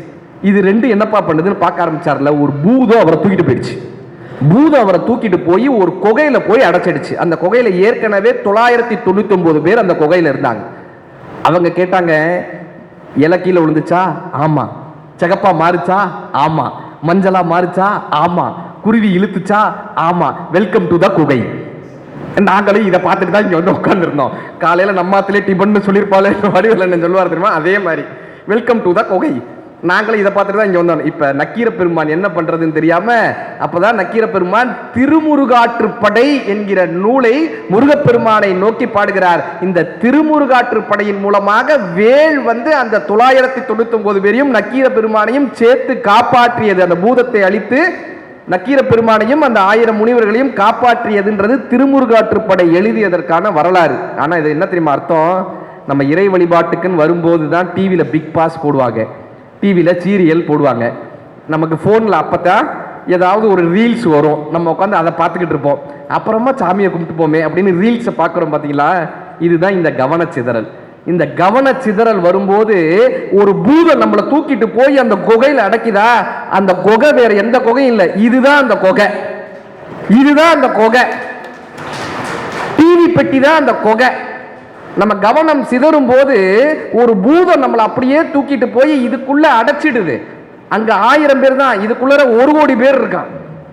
1 கோடி பேர் இருக்கான். அப்ப இந்த குகையில் இருந்து நம்ம யாருப்பா காப்பாற்றுவார்கள்னா, வேலவனை வழிபடும் போது, அறிவு கொண்டு நம் வாழ்க்கையை நடத்தும் போது, திருமுருகாற்று படையில் நக்கீரர் எப்படி பாடினாரோ அப்படி வேலை வணங்கும் போது, அறிவு கொண்டு வாழ்த்தும் போது, இந்த வேல் நம்மை வந்து காப்பாற்றுகிறதுன்றத பழுத்தமுது தமிழ் பலகை இருக்கும் ஒரு கவிப்புலவன் இசைக்குறுகி வரைக்குகையை இடித்து வழிகாணும் சுரர்க்கும் முனிவர்க்கும் மகுபதிக்கும் விதி தனக்கும் அரர் தனக்கும் குடும் இடுக்கன் வினை சாரும் சுடற்பருதி ஒளிப்ப நில ஒழுக்குமதி ஒளிப்பாலை அடக்கந்தளல் ஒளிப்ப ஒளிர் ஒளிப்பிரபை வீசும் துதிக்கும் அடியார்க்கு கெடுதல் ஒருவர் இடர் நினைக்கின் அவர் குலத்தை முதல் அறக்கலையும் எனக்கோர் துணையாகும் சுழற்கரிய திருப்புகளை உரைத்தவரை அடுத்த பகை அறுத்தெறிய உருக்கி எழும் அறத்தை நிலை காணும் தருக்கினவன் முறுக்கி வரின் எருக்குமதி தரிக்கும்படி படைத்த விரல் படைத்த இறைகளற்கு நிகராகும் களத்தில் உள்ள கணபதிகள் களிப்பில் உள்ள மலர்கமல கரத்து முனை விதிர்க்க வளைவு காணும் தனித்து வழி நடக்க எனக்கு ஓர் இடத்தும் ஒரு வளத்தும் இரு புறத்தும் அருகி அடுத்து இரவு பகல் துணையாகும் சலித்து வளர் அரக்கர் உடல் கொளுத்து வளர் பெருத்த குடல் சிவத்த தொடை சிகையில் விருப்பமோடு சூடும் திரைகடலை உடைத்து நிறைப்புணர் கடிது குடித்து உடையும் உடைப்பை அடைத்து உதிரம் நிறைந்து விளையாடும் திசைக்கிரியை முதல் குளிசன் அறுத்த சிறை முளைத்ததென முகட்டினிடை பறக்க அற விசைத்து அதிர ஓடும் சினத்த உணர் எதிர்த்த ரணகளத்தில் வெகு குறைத்தலைகள் சிரித்து எயிறு கடித்து விழி விழித்து அலற மோதும் திருத்தணியில் உதித்தருளும் ஒருத்தன்மலை விருத்தன் என துளத்தில் உரை கருத்தமையில் நடத்து குகவேலே. அருணகிரிநாதனுடைய வேல் வகுப்பு. நீங்க இந்த கோயிலுக்கெல்லாம் போகும்போது கூட்டத்தில் லைன்ல நின்ன சண்டை போடப்படாது. ஏங்க நான் இடிக்கிற சண்டை போடப்படாது. இந்த வேல் வகுப்பெல்லாம் எடுத்துட்டு போங்க. கந்த புராணத்தை எடுத்துட்டு போங்க, கந்த சஷ்டி கவசத்தை எடுத்துட்டு போங்க. நல்ல ஒரு விஷயங்களை இந்த அறிவு கொண்டு சிந்திக்கணும். இப்போ அன்னதானம் போடுறாங்களா, ஏன்பா அறிவு கொண்டு சிந்திக்கணுன்றோம். இப்போ சாதாரணமாக வீட்டில் பண்ணால் அது பேர் சாதம் தானே. ஏன் அன்னதானம் போடுற இடத்துல இந்த கூடத்தை பிரசாதம்னு சொல்கிறோம்? ஏன் இதை மட்டும் பிரசாதம்னு சொல்கிறோம்? இதையும் சாதம்னு சொல்லலாம்ல. சாதம் ஏன் பிரசாதம்னு சொல்கிறோம்? ஏன் தெரியுமா? இன்னைக்கு தெரிஞ்சுக்கங்க. ஏன் தெரியுமா இதன் பேர் பிரசாதம்? வீட்டில் செய்யும் போது சமைச்சவங்க யாருன்னு சாப்பிட்றவங்களுக்கு தெரியும். கரெக்டா? சாப்பிட்றவங்க யாருன்னு சமைச்சவங்களுக்கு தெரியும். ஆனா இந்த அன்னதான கூடத்துல சமைச்சவங்க யாருன்னு சாப்பிட்றவங்களுக்கு தெரியாது, சாப்பிட்றவங்க யாருன்னு சமைச்சவங்களுக்கு தெரியாது. ஒரு பொது நலத்தின் நோக்கோட 25 கோடி பேருக்கு அன்னதானம் நடந்து கொண்டிருக்கிறது என்றால் அது சாதாரண சாதம் அல்ல, பிறரின் சாதம் பிரசாதமாக மாறுகிறது. நீங்க கேட்கலாம், ஹோட்டல்லையும் அதே தானே, ஹோட்டல்லையும் அதே தானே, சாப்பிட்டவ யாருன்னு சமைக்கிறவனுக்கு தெரியாது, சமைக்கிறவ அவனே ஏதோ. ஆனால் அங்கே காசு வந்துடுது இல்லை, ஒரு சுயநலம் வந்துடுது இல்லை, ஒரு எதிர்பார்ப்பு வந்துடுது இல்லை. எதிர்பார்ப்பில்லாத ஒரு அன்போட 25 கோடி பேருக்கு தினம், நான் இன்னைக்கு தான் நான் அன்னதானம் நின்று போடும்போது பார்த்தா அத்தனை பேர் வராங்க. இந்த துறையில் இருக்கக்கூடிய அத்தனை பேரையும் அன்னதானத்தின் மூலமாக கவர்ந்து, அன்னதானத்தின் மூலமாக மிகப்பெரிய ஒரு சேவையை செய்வது மட்டுமல்லாமல் இந்த அன்னதானத்தை தானும் செய்ய வேண்டும் என்று தூண்டக்கூடிய ஒரு இடமாக நமது ஓம்கார குடியில் இருப்பதுதான் இதனுடைய மிகப்பெரிய ஒரு சிறப்பு. இந்த கவிதை போன்று இருக்கக்கூடிய இந்த குடும்பத்தில் நானும் ஒருவனாக இருக்கிறதுல இன்னைக்கு ஒரு மிகப்பெரிய ஒரு மகிழ்ச்சி. எதை செஞ்சாலுமே ஏன் செய்கிறோன்றதை தெரிஞ்சு செய்யணுங்க. நான் சின்ன வயதில் இந்த ஹோமெல்லாம் பண்ணும்போது எங்கள் தாத்தா சொல்லுவார், மமோ பார்த்த சமஸ்தன் இப்படி வச்சு சொல்லுவாங்க. கேட்டிருக்கீங்களா? சமஸ்த குருஜேத்வாரா ஸ்ரீ பரமேஸ்வர பிரீத்தியத்தம் இப்படி சொல்லுவாங்க ஹோம குண்டத்து முத்தில. நான் கேட்டேன், தாத்தா சங்கல்பம் பண்ணுன்ற, நீ என்ன மந்திரம் சொல்றான்னு எனக்கும் தெரியாது, நான் என்ன சொல்ல போறேன்னு எனக்கும் தெரியாது, சத்தியம் பண்ண சொல்றேன். நான் பாட்டு எதையாவது ஒன்றை சொன்னேன்னா அதை நான் ஃபாலோ பண்ணணும். நெருப்புக்கு முன்னாடி நம்ம பண்ண அதை ஃபாலோ பண்ணணும். என்ன சத்தியம் பண்றேனே தெரியாம நான் எப்படி அதை ஃபாலோ பண்றது? கரெக்டா? நம்ம என்ன பண்றோம், ஏதோ ஒரு மந்திரத்தை சொல்றாங்க, நம்மளும் சொல்லுவோம்னு சொல்லிடுவோம். சில பேர் தேசிய கீதம் பாடுறப்ப பார்த்துருக்கீங்களா? நான் ஸ்கூல்ல படிக்கிறப்ப ஒரு பையன் இருப்பான், பின்னாடி ஃபுல் தேசிய கீதமும் தெரியாது, அப்படியே இப்படியே முன்னதே இருப்பான். கரெக்டா வந்து ஜெயகே அப்படின்றது மட்டும் அவன் குரல் பெருசா கேட்கும். ஜெயகே அப்படின்னு அவனுக்கு சந்தோஷமா இருக்கு, அவனுக்கு ஜெயகே மட்டும்தான் தெரியும், வேற எதுவும் தெரியாது. ஜனகன மனகன்னா அவன் பின்னாடி இருந்து கண்ண கண்ண கண்ண கண்ணன்னுட்டே இருப்பான். கடைசியா ஜெயகையை மட்டும் உற்சாகமா சொல்லிட்டு போயிடுவான். என்ன சொல்றோன்னே தெரியாம ஏதாவது ஒன்று சொல்லிடுறோம்ல. இப்போ எங்கள் தாத்தாட்ட சொன்னேன், நீ என்ன மந்திரம் சொல்றேனே தெரியல, நான் பாட்டு செங்கல் போயிடுனா நான் அதை ஃபாலோ பண்ணு சொல்ல மாட்டேன்னு. அப்போ எங்கள் தாத்தா சொன்னாரு, மெட்டாசின் பேராசெட்டமால் சாப்பிட்டா காய்ச்ச குணமாகவும் தெரிஞ்சா போதும். பேராசெட்டமால்ல என்ன கலந்துருக்குன்னு உனக்கு தேவையில்லை. கரெக்டா? காய்ச்சல் வந்துருச்சு, பேராசெட்டமாலை சாப்பிடுப்பான்னு ஒருத்தவங்க சொல்றாங்க. பேராசெட்டமால் என்ன கலந்துருக்குன்னு தெரிஞ்சு நீ என்ன பண்ண போற? அதை தெரிஞ்சுக்கிட்டு நீ என்ன பண்ண போற? காய்ச்சல் தானே, பேராசெட்டமாலை சாப்பிடணும், அதை சாப்பிட வேண்டியதானே. ஏன் தேவையில்லாம கேள்வி கேட்கிறேன்? இன்னைக்கு பெரியவங்களுக்கு தான் சொல்றேன், குழந்தைங்க கேள்வி கேட்டால் சொல்லணும். நான் திரும்ப கேட்டேன், அது பேஷண்ட்டுக்கு தெரியாது, தேவையில்லை, டாக்டருக்கு தெரியணும்ல. நீ பேராசெட்டமாலுக்கு பதிலாக பேதி மாத்திரை கொடுத்துட்டேன்னா கரெக்டா? நீ சந்தியாவந்தன மந்திரத்துக்கு பதிலாக தவச மந்திரத்தை சொன்னேன்னா உனக்கும் தெரியாது எனக்கும் தெரியாது, ரெண்டு பேருமே எப்படி தாத்தா அந்த மந்திரத்தை சொல்ல முடியும்? அப்போ எங்கள் தாத்தா சொன்னார், உண்மை எனக்கு தெரியல, அர்த்தம் தெரியல, நீ அர்த்தத்தை தெரிந்து கொண்டு அதற்கான வழிபாடுகளை செய்ய. நாங்கள் நம்ம ஓம்கார கொடியில் எனக்கு ரொம்ப பிடிச்ச விஷயம் என்னன்னா, சாஸ்திரங்களை விட சம்பிரதாயங்களை விட இந்த பூஜை புனஸ்காரங்களை விட பக்தியின் மூலமாக, மனம் உருகி பக்தி செய்வதன் மூலமாகவும், குருவினுடைய வார்த்தையை பின்பற்றுவதன் மூலமாகவும், அன்னதானத்தின் மூலமாகவும் இதை செய்ய முடியும்னு சொல்லி இந்த சம்பிரதாயங்களை விட்டுவிட்டு அறிவு சார்ந்த ஒரு விஷயத்தை நமக்கு வழி நடத்தியதற்காகவே குருவினுடைய பாதங்களை 1000 முறை சொல்லலாம். சார், இப்போ இந்த கோயிலுக்கு போகிறோம், வெள்ளை வேட்டி தானே கட்டிட்டு போவோம் கோயிலில், கரெக்டா? ஏன்பா வெள்ளை வேட்டியை கட்டிட்டு போகிறோன்னா, ஏன் வெள்ளை வேஷ்டி கட்டிட்டு போகிறோம் கோயிலில்? ஏன்னா இன்னைக்கு சொல்கிறேன் கேட்டுக்குங்க, இந்த வேட்டி என்ன தெரியுமா பண்ணும்? தான் கிட்ட கரை இருந்தால் காமிச்சிடும், கருப்பாக இருந்தால் கரையை காமிச்சிடும். அப்படி நம்ம ஒரு கோயிலுக்கு போகும்போது நம்ம அழுக்காக இருக்கோன்றதை ஒத்துக்கிட்டு உள்ளே போகணும். ஒத்துக்கிட்டு உள்ளே போனால் தான் நம்ம அந்த அழுக்கு, பாத்ரூமில் எவ்வளவு அழுக்காக வேணாலும் உள்ளே போகலாம், திரும்பி வர்றப்ப சுத்தமாக வரணும்ல. ஒரு கோயிலுக்குள்ள போனா எலும்புச்சம்பளம் கனியா மாறுது, தண்ணீர் தீர்த்தமா மாறுது, சாம்பல் விபூதியா மாறுது, சாதம் பிரசாதமா மாறுது. ஆனா எந்த மாற்றமும் இல்லாம அழுக்காவே உள்ள போய் அழுக்காவே வெளியே வர்றது மனுஷனா மட்டும்தாங்க இருக்கான், அழுக்காவே போறான். அப்ப என்ன தெரியுமா அர்த்தம்? குளிக்கிற ப்ராசஸ் நடக்கலன்னு அர்த்தம். கரெக்டா? குளியல் அறைக்குள்ள போய் அழுக்காவே திரும்பி வந்தா அவன் குளிக்கலன்னு அர்த்தம். அப்படி கோயிலுக்குள்ள போய் மீண்டும் அழுக்காகவே வந்தானா அவன்கிட்ட பக்தின்ற சாரமே உள்ளர போகலன்னு அர்த்தம். கோயிலுக்குள்ள நின்று சண்டை போடுறானே, நான் எவ்வளவு பெரிய ஆள் தெரியுமான்றான் இங்க கூட்டத்தில். அங்கிருந்து ஒருத்தர், நான் எவ்வளவு பெரிய ஆள் தெரியுமா அப்படின்னா, நான் யார் தெரியுமான்னா, அங்கிருந்து முருகர் கேட்டார், நான் யார் தெரியுமாடா? ஏன்டா ஏன் முன்னாடி ஏன்டா சண்டை போறீங்க, போகடா. அப்படி அகங்காரமும் மமகாரமும் இருந்தா கோயிலுக்குள்ள போய் எந்த விதமான நோக்கமும் இல்லைன்னு ஆயிடுதுல. இப்ப கோயில்ல சார் வெள்ளையும் சிகப்பும் அடிச்சாங்கல்ல, என்னைக்காவது யோசிச்சிருக்கோம்மா ஏங்க வெள்ளையும் சிகப்பும் அடிச்சாங்க? ஏன் வெள்ளையும் சிகப்பு அடிச்சாங்க? பச்சையும் மஞ்சள் அடிச்சிருக்கலாம்ல, பளிச்சுன்னு இருக்கும்ல. ஏன் வெள்ளையும் சிகப்பு அடிச்சாங்க? இன்னைக்கு தெரிஞ்சுக்கங்க, எல்லா ஆன்மீக சிந்தனைகளுக்கு பின்னாலும் ஒரு அறிவு ஒளிந்திருக்கின்றதுக்காக இந்த விஷயத்தை சொல்றேன். வேல் என்கிற அறிவு எல்லா சம்பிரதாயங்களுக்கு பின்னாலும் ஒளிந்து கொண்டிருக்கு. ஏன் தெரியுமா கோயில்களில் வெள்ளையும் சிகப்பும் அடிச்சாங்க? ஒரு ஆணினுடைய உயிரணு வெள்ளை, ஒரு பெண்ணினுடைய உயிரணு சிகப்பு, சுக்கிலம் ஸ்ரோனிதம்னுவாங்க. இந்த வெள்ளையும் சிகப்பும் இணையும் போது ஒரு பரபிரம்மம் உருவாகுது. இந்த பரபிரம்மம் எங்கப்பா உருவாகுனா கருவறையில உருவாகுது. அதனாலதான் கோவிலுக்கு இருக்கக்கூடிய இடத்தின் பெயரும் கருவறை, வயிற்றுக்கு இருக்கக்கூடிய இடமும் பேரும் கருவறை. சிகப்பும் வெள்ளையும் சேர்ந்தா கருவறையில ஒரு பரபிரம்மம் உருவாகும். இந்த பரபிரம்மம் தான் ஆணுனோ பெண்ணுனோ 3 மாசத்துல காமிச்சிடும். கரெக்டா? அந்த பிண்டம் வந்து தான் ஆண் ஒரு 3 மாசத்துல, பெண்ணுன்னு 3 மாசத்துல காமிச்சிடுமா? தான் ஆணுன்னு காமிச்சிட்டா 50% சக்தி அதுக்கு போயிடுது. தான் பெண்ணுன்னு காமிச்சிட்டா 50% சக்தி அதுக்கிட்டே போயிடுது. பூமிக்கு நம்ம பிறக்கும் போது 50% சக்தியோட தான் பிறக்கிறோம், 50% உயிரோட தான் பிறக்கிறோம்.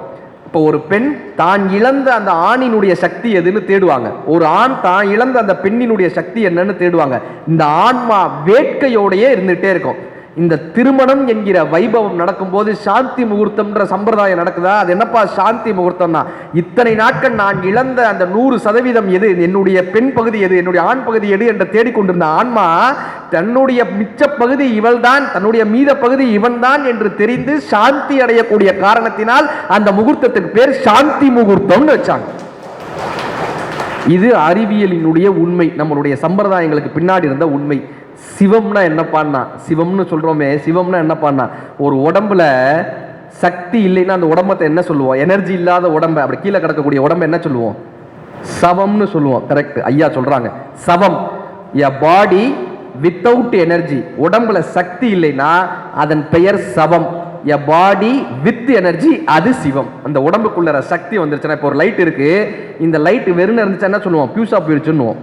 கரெக்டா? எதுக்கும் பிரயோஜனம் இல்லாத லைட்டுன்னு சொல்றோம். ஃபியூஸா போயிடுச்சுன்னு அது சவம். அதுக்குள்ள ஒரு எலக்ட்ரிசிட்டின்ற சக்தி போய் இப்படி எல்லாரும் உட்கார்ந்து ஒரு நல்ல சிந்தனையை கேட்கிறோம்ல, இந்த சிவமாக மாறி அந்த சிவம் மற்றவர்களுக்கு பயன்பட்டால் அது சிவனாக மாறுகிறது. நம்ம சிவமா மாறி மற்றவர்களுக்கு பயன்படணும். சின்ன சின்ன சம்பிரதாயங்களுக்கு பின்னால் அத்தனை பெரிய உண்மைகளை நம்ம மூதாதையர்கள் கொடுத்துட்டு போனாங்க. வீட்டில் அரிசி மாவில் கோலம் போடுவோமா? எதுக்கு போடுவோம்? பரவாயில்ல, இப்போலாம் முன்னாடிலாம் அரிசி மாவில் கோலம் போடுவாங்க, இப்போலாம் ஸ்டிக்கரை வாங்கி ஒட்டிடுறாங்க சார். நீங்கள் மெட்ராஸ்லாம் பார்த்தீங்கன்னா ஸ்டிக்கரை ஒட்டிடுறாங்க. இப்போ தீபாவளி இப்போ பெரிய கார்த்திகை வந்துச்சுல்ல, பெரிய கார்த்திகை எப்போம்மா கோலம் போடணும்? விடிய காலையில் 4 மணிக்கு போட்டால் நல்லா. ஏன்னா மார்கழி மாதம், கார்த்திகை மாதம், மார்கழி மாதத்தில் பிரபஞ்ச சக்தி நிறையா வரும். நம்ம ஆட்கள் விடிய காலையில் கோலம் போட சொன்னாங்க. கரெக்டா? நம்ம ஆட்கள் என்ன தெரியுமா பண்ணுதுங்க, இன்னைக்கெல்லாம் இரவு 11 மணிக்கு கோலம் போடுதுங்க. ஏன்னா காலையில் அந்த கோலம் அப்படியே இருக்குமா. 12 மணிக்கு கோலம் போடுறாங்க. நான் சொல்கிறேன், 4 மணிக்கு கோலம் போட்டால் தேவதை வரும், 12 மணிக்கு கோலம் போட்டால் பிசாசு தான் வரும்.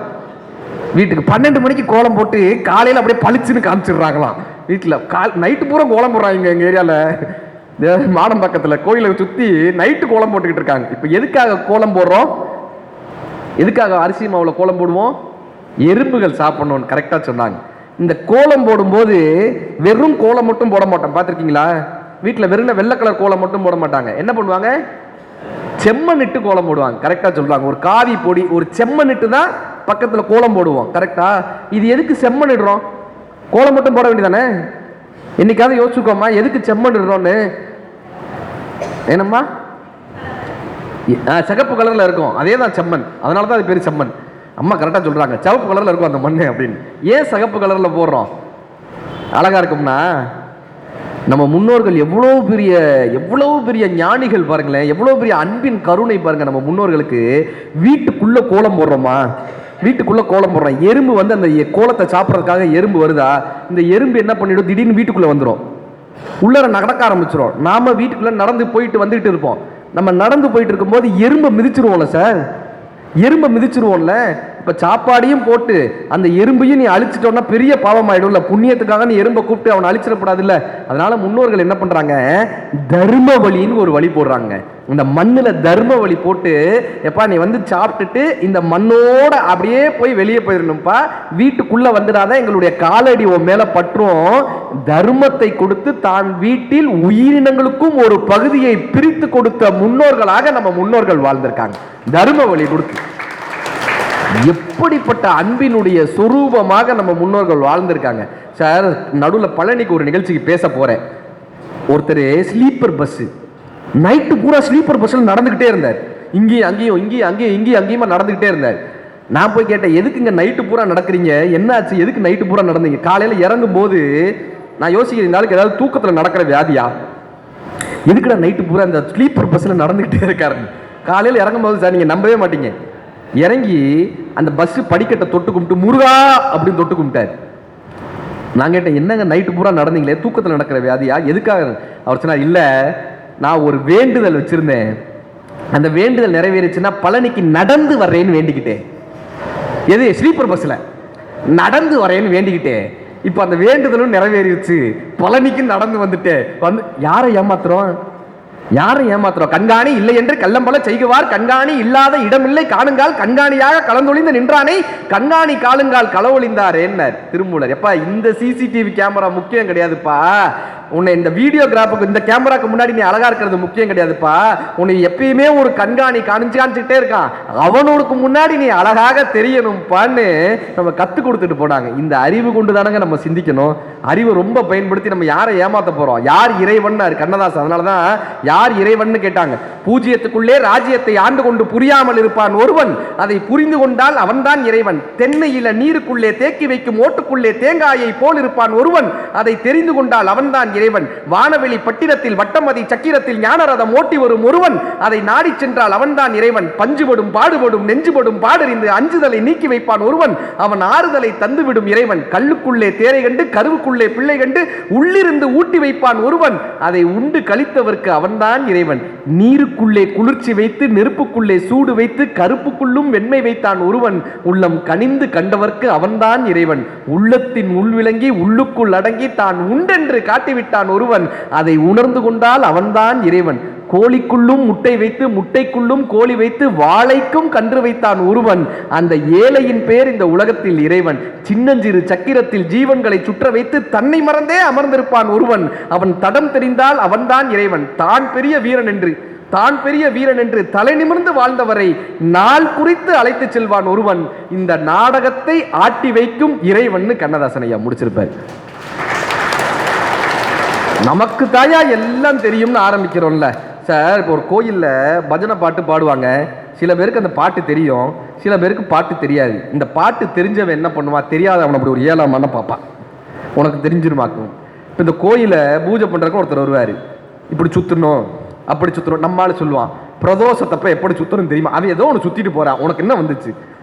நமக்கு தான் எல்லாமே தெரிஞ்ச மாதிரி எல்லா சாஸ்திரம். உங்களுடைய பக்தியை நீங்கள் வச்சுக்கணும். சில பேர் சார் இன்னைக்கு கோயிலுக்கு, இன்னைக்கு பசங்கள்லாம் கோயிலுக்கு வர்றாங்கனாலே பெரிய விஷயம், சந்தோஷப்படணும். நீ ஷார்ட்ஸ் போட்டுட்டு கோயிலுக்கு வரக்கூடாது, ட்ராக்ஸ் போட்டு அவன் கோயிலுக்கே வரமாட்டான். ட்ராக்ஸா கோயிலான்னு பார்த்துடுறான். அதை சொல்கிற விதமாக அந்த குழந்தைகளுக்கு சொல்லணும். இன்றைக்குமே இந்த தாய்மார்கள் கோயிலில், சில கோயில்கள்லாம் விளக்கேற்றக்கூடாதுன்னு ரூல்ஸ் இருக்குது தெரியுமாம்மா. ஆச்சட்டி எடுத்துகிட்டு போய் விளக்கேற்றிடக்கூடாது. எங்கள் ஊரில் மாடம்பாக்கத்தில் தேனுமுடீஸ்வரர் கோயில்னு பெரிய சிவாலயம் இருக்குது. அந்த சிவாலயத்தில் உள்ள விளக்கேற்றக்கூடாது. இப்போ நம்ம விளக்கேற்றக்கூடாதுன்னு நம்ம என்ன பண்ணுவோம், எண்ணெய் பாட்டிலில் எண்ணெயை எடுத்து எண்ணெய் இன்னைக்கு எந்தெந்த சாமிக்கு ஊற்றணுமோ அந்தன்னைக்கு அந்தந்த சாமியினுடைய சன்னதியில் போய் ஊற்றிட்டு வர. இது பண்ணுவோமா? இதைத்தான் இன்னைக்கு எல்லா தாய்மார்களும் பண்ணுறது. அந்த விளக்கில் எண்ணெய் இருக்கா இல்லையா அதெல்லாம் பார்க்கறது கிடையாது. செவ்வாய்க்கிழமைனா முருகன் விளக்கில் எண்ணெயை கொட்டிடணும், வெள்ளிக்கிழமை ஆச்சுன்னா துர்க்கை அம்மன் சன்னதியில் எண்ணெயை கொட்டிடணும். வெள்ளிக்கிழமை அன்னைக்கு எங்கள் கோயிலில் ஒரு குறுக்கல் உட்காந்து தான் கொடுப்பார் குங்குமம். அவருக்கு கால் கொஞ்சம் ஒத்து வராது, கால் கொஞ்சம் வலிக்கும். அவர் உட்காந்து இப்படி குங்குமம் கொடுப்பார் எல்லாருக்கும். அவர் தலைக்கு மேலே இப்படி விளக்கு இருக்கு, தலைக்கு மேலே இப்படி விளக்கு இப்படி இருக்கு, துர்க்கை அம்மன் விளக்கு. அந்த விளக்குல முழுசா எண்ணெய் தழும்பி தழும்பி இருக்கு. வெள்ளிக்கிழமை ஒரு அம்மா 1.5 லிட்டர் போல்டோ பாட்டில், அந்த 1.5 லிட்டர் பாட்டில் முழுக்க எண்ணெய் இருக்கு. இந்த அம்மா வந்துச்சு, இவர் உட்காந்துருக்காரு, அந்த விளக்கு இருக்கு, அந்த விளக்குல ஏற்கனவே எண்ணெய் இருக்கு, அதெல்லாம் எதுவுமே பார்க்கல. 1.5 லிட்டர் அதுல கொட்டி, அது அந்த ஆளு தலையில கொட்டி, அப்படியே அவருக்கு ஏற்கனவே கருப்பா இருப்பாரு அவரு, துவாரபாலகர் சிலம்பரிய பூரா. நாங்கள் உடனே போய் சீயக்கா வாங்கிட்டு வந்து, ஐயா வெள்ளிக்கிழமை அதே மாதிரி நல்லா எண்ணெய் தேய்ச்சி குளிக்க கொடுத்து அனுப்பி விட்டோம்.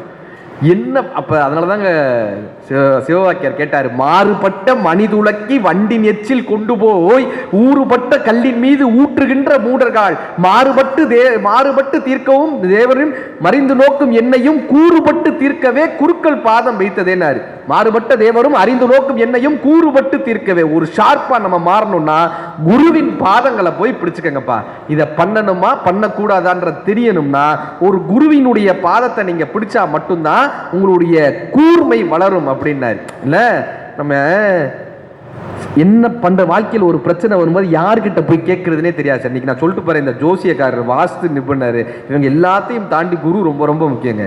ஏன்னா சென்னையில் முத ஒரு வீடு வாங்கினேன், மாடம்பாக்கத்தில் ஃப்ளாட்ஸ் ஒரு வீடு வாங்குறோம்.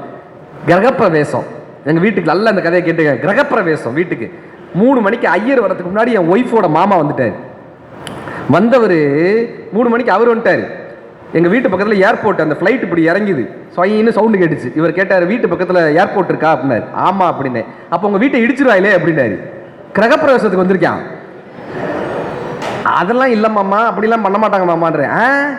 அதெல்லாம் அப்படிதான், பக்கத்தில் கோயில் இருக்கா? ஆமாம். அப்போ உங்கள் வீட்டை கண்டிப்பாக அடிச்சிருவாங்க, ஆர்கியாலஜி டிபார்ட்மெண்ட் வரும் கண்டிப்பாக. அந்த அளவுக்கு என் வீட்டு இடிக்கிறதுலே இருக்கு. வந்த மனுஷன் என்ன பண்ணாரு, இந்த இது இப்படி இருக்கக்கூடாது, கிச்சன் இந்த அக்கடி மூலையில், இது வந்து அக்கடி மூலையில் இருக்கணும், இது வாயு மூலையில் இருக்கணும், இது இங்கே இருக்கக்கூடாது, இது அங்கே மாற்று, இதை இங்கே மாற்று, இது இங்கே மாற்று. அந்த ஆள் மாற்றுன்னு சொல்லாது என் வீட்டுக்காரியை மட்டும்தான். அதை சொல்லியிருந்தா கூட செலவாக மாற்றிருக்கலாம்.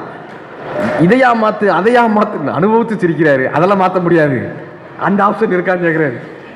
இதை மாற்று. போகிறப்ப என்ன தெரியுமாங்க பண்ணிட்டாரு, ஒரு சாமியார் படத்தை எங்கள் வீட்டில் மாட்டிட்டு போயிட்டாரு. வந்தவங்கலாம் கேட்குறாங்க, இவர் டிவோட்டி அப்படின்றான்னு. எதையாவது ஒன்று அந்த மாதிரி வாஸ்து நிபுணர்கள்லேருந்து இதெல்லாம் நம்மளுடைய வாழ்க்கையை மாற்றிடாது. நம்மளுடைய வாழ்க்கையை எதுப்பா மாற்றினா, நமக்குள்ளே இருக்கக்கூடிய அறிவு இருக்குல்ல, நமக்குள்ள இருக்கக்கூடிய தெளிவு இருக்குல்ல, திருடனும் ஹரஹரா சிவசிவா என்றுதான் திருநீர் பூசுகின்றான். கண்ணதாசனையா வார்த்தை, திருடனும் ஹரஹரா சிவசிவா என்றுதான் திருநீர் பூசுகின்றான். சீட்டாடும் மனிதரும் சீட்டை புரட்டும் முன் சிவனை நினைக்கின்றான். முரடனும் அறிவாளால் காரியம் பார்க்க பின் முருகனை வணங்குகின்றான். முச்சந்தி பெண்களும் முக்காடு நீக்கிய பின் முதல்வனை வணங்குகின்றாள். வருடுவார் கைக்கெல்லாம் வருகின்ற தேவனவன் வேறுபாடு பார்ப்பதில்லையே, மலர் கொன்ற கூந்தலை தென்றல் தாளாட்டிடும் மதுரை மீனாட்சி உமையேன்னு கண்ணதாசன் எழுதியிருப்பார். எல்லாரும் இருக்காங்க, அவங்களோட தோற்றத்தை பார்த்து நம்பிடாதீங்க. சார், சாதாரணமா நல்ல மனிதர்கள், நல்ல பக்தி சிந்தனை இருக்கிறவங்க ஒரு கட்டிடத்திற்குள் போனால் கட்டிடங்கள் கோவிலாக மாறுகிறது. அறிவில்லாத மனிதர்கள், சிந்தனை இல்லாத சுயநலம் மிக்க மனிதர்கள் கோவிலுக்குள் செல்லும் போது கோவில் கட்டிடமா மாறுது. கோவில் கட்டிடமா மாறுது. நம்ம ஒரு கட்டிடத்தையே நம்மளால எப்படி பாருனா, இப்ப கோயில்ல ஒரு பிட் பாக்கெட்காரர் நுழையிறார். ஒரு கோயிலுக்குள்ள ஒரு பிட் பாக்கெட்காரர் நுழையிறார். அவருடைய எண்ணம் பக்தியிலையா இருக்கும்? இல்ல, அவருடைய எண்ணம் யாருப்பா பர்ஸ் வச்சிருக்காங்க எடுக்கலான்னு தோணும்.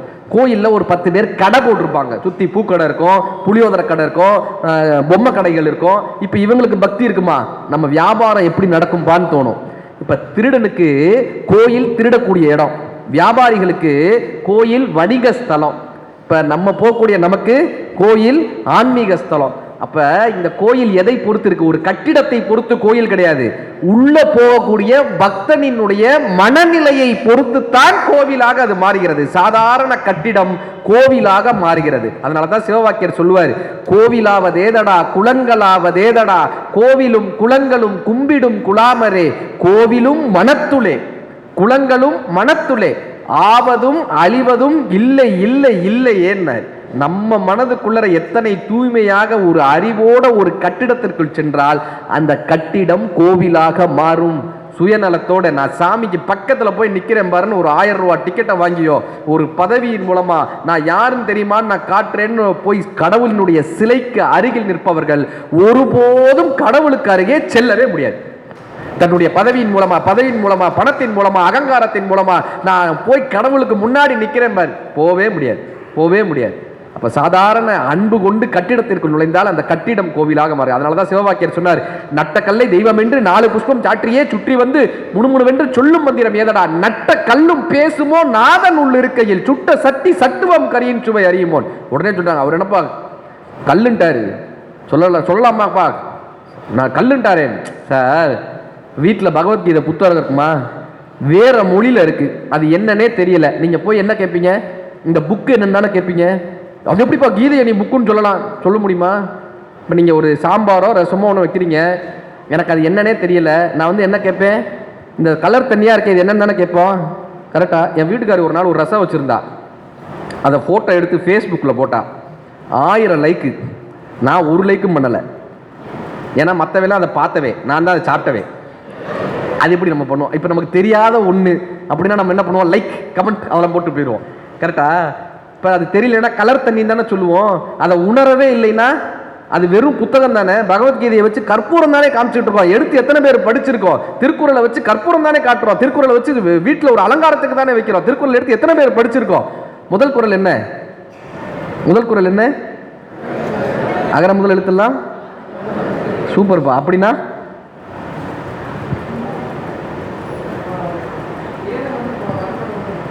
இறைவனை வழிபடணும். முடிச்சிட்டாரு. மொத்தம் 1039 இறைவனை வழிபடணும்ட்டாரு. சிறப்பு, நன்றிங்கப்பா. அதான் சொல்றாங்கல்ல, சொல்லணும்ல. அகர முதல எழுத்து இன்னைக்கு தெரிஞ்சுக்கங்க. அகர முதல் எழுத்து எல்லாம் ஆதி பகவன் முதற்றே உலகம்னா என்னப்பா அர்த்தம்னாங்க. இன்னைக்கு காலையில் தான் ஐயா கிட்ட அதை சொல்லிட்டு இருந்தேன். இந்த உலகத்தை பகுக்கிறவர் யாருப்பான்னாங்க. மாலையும் காலையுமா பகுக்கிறவர் யாருன்னா பகவன். பகவன்னா சூரியன் அர்த்தம். இந்த உலகம் தூண்டுறதுக்கு சூரியன் தான் காரணம். பிக் பேங் தியரின்னு அது பேரு. சூரியன் வெடித்து அதனுடைய ஒளி பிளம்புல தான் இந்த உலகம் தோன்றுச்சு. அப்படி தமிழ் மொழியினுடைய தொடக்கம் எதுப்பான்னா அகரம் என்ற உயிர் சொல் தான். ஆன்ற இப்ப காலில் அடிபட்டா ஆண் கத்துறோம்ல, இந்த அகரம் என்ற சொல்லினுடைய பிளவு தான் தமிழ் மொழியாக உருவாச்சு. அதனால தான் அகர முதல எழுத்தெல்லாம் ஆதி பகவன் முதற்றே உலகுன்னாரு. இப்படி இந்த அர்த்தம் தெரியாம அல்லது ஒரு புத்தகத்தை மட்டும் வச்சு அதை பயன்படுத்தாம ஒரு விஷயம் இருந்தா அதன் பேர் என்ன? வெறும் புத்தகம் தானே. சாம்பாரை செஞ்சுட்டு பேசாம வச்சிருந்தோம்னா அது பேரு கலர் தண்ணி தானே.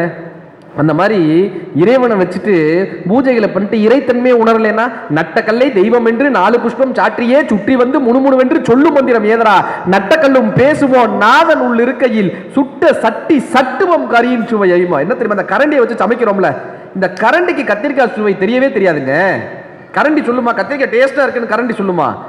எடுத்து சாப்பிட்ட நம்ம தானே சொல்ல முடியும்.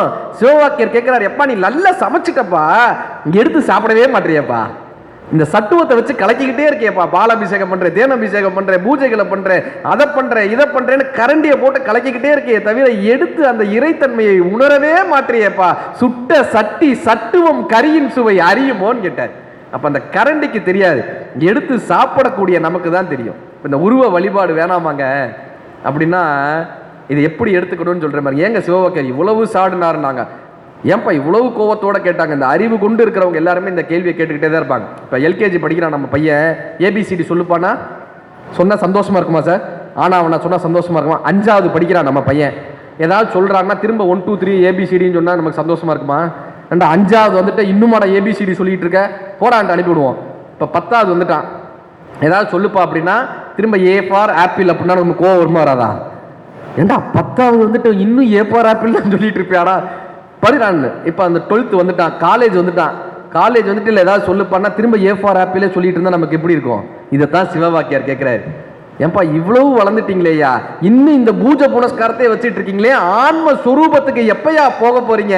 ஆரம்ப நிலையில அதெல்லாம் சரி, ஆனா இவ்வளவு வளர்ந்ததுக்கு அப்புறமும் இன்னும் அதையே பிடித்து கொண்டிருக்கிறீர்களே, எப்பொழுது இதை நீங்க விட போறீங்கன்னு கேட்டார் சிவவாக்கியரனுடைய பாடல்கள். ஓடி ஓடி ஓடி ஓடி உட்கலந்த சோதியை நாடி நாடி நாடி நாடி நாட்களும் கழிந்து போய் வாடி வாடி வாடி வாடி வாழ்ந்து போன மாதர்கள் கோடி கோடி கோடி கோடி எண்ணிறைந்த கோடியே, எண்ணிலே இருந்த ஒன்றை யான் அறிந்ததில்லையே, எண்ணிலே இருந்த ஒன்றை யான் அறிந்து கொண்ட நின் எண்ணிலே இருந்த ஒன்றை யாவர்கான வல்லிரோ, எண்ணிலே இருந்திருந்து யானும் கண்டு கொண்டனே. மண்கலம் கவிழ்ந்த போது வைத்து வைத்து அடுக்குவார், வெண்கலம் கவிழ்ந்த போது வேணுமென்று பேணுவார், நம் களம் கவிழ்ந்த போது நாரும் என்று கூறுவார், என் களம் கலந்து நின்ற மாயம் என்ன மாயம் ஈசனே, நானதேது நீயதேது நடுவில் நின்றதேதடா, கோணதேது குருவதேது கூறிடும் குலாமரே, ஆவதேது அழிவதேது அப்புறத்தில் அப்புறம், ஈனதேது ராம ராம ராம என்னும் நாமமேன் முடிச்சார். எப்பா இதெல்லாம் எப்பப்பா நீங்க புரிஞ்சுக்க போறீங்க? இந்த ஆன்மீக சொரூபத்தை இதையே சம்பிரதாயங்களை மட்டுமே பண்ணிட்டே இருந்த அக்கா எப்படி பாடினார்? அப்ப இந்த உருவ வழிபாடு எதுக்கு பண்ணா? கல்யாணம் பண்றோமா, இன்னைக்கு தெரிஞ்சுக்கங்க இது எதுக்குன்னு.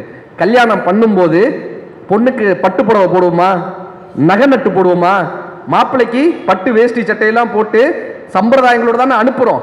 கல்யாணம் நடக்கும் போது எல்லாம் போட்டுக்கிறாங்கல்ல, ஆனா கல்யாணத்தினுடைய நோக்கம், அந்த சம்பிரதாயத்தினுடைய நோக்கம் பர்பஸ் என்னப்பான்னா அடுத்த தலைமுறையை உருவாக்குவது. சாந்தி முகூர்த்தத்தில் அடுத்த தலைமுறையை உருவாக்குவது. அந்த சாந்தி முகூர்த்தத்தில் எப்படி அத்தனையும் அர்த்தமிட்டு போகுதோ, எப்படி பட்டுப்புடவை நகை நட்டு எல்லாம் அர்த்தமற்று விட்டு போகுதோ, அப்பொழுதுதான் அடுத்த தலைமுறை உருவாக முடியும். அப்படி சாஸ்திர சம்பிரதாயங்களோடு தான் நம்மளுடைய பக்தி தொடங்கும். ஆனால் அதை ஒரு கட்டத்தில் விட்டுவிட்டு ஆன்மீக தேடலையும் அறிவின் தேடலையும் நீங்கள் உணரும் போது மட்டும்தான் இறை நிலையை அடைய முடியும். அதைத்தான் நம்மளுடைய குருமார்கள் நமக்கு கடத்திட்டு போறாங்க. வெறும் பூஜை புனஸ்காரத்தை மட்டுமே நம்ம பண்ணிடவே முடியாதுப்பா. நம்மால் ₹1 போட்டு 9000 வேண்டுகோள் வைக்கிறானே. கோயிலுக்குள்ள சில பேர் சாமிக்கு பயமா இருக்கு. கலாபையான ஒரு கவிஞர் எழுதினாரு, எந்த வேண்டுதலும் இல்லாமல் எந்த விதமான நோக்கமும் இல்லாமல் சும்மா கடவுளை பார்த்து சலாம் போட்டு விட்டு செல்லும் பக்தனை பார்க்கும்போது கடவுள் விடும் பெருமூச்சு அந்த ஆலயத்தை நிரப்புகிறது.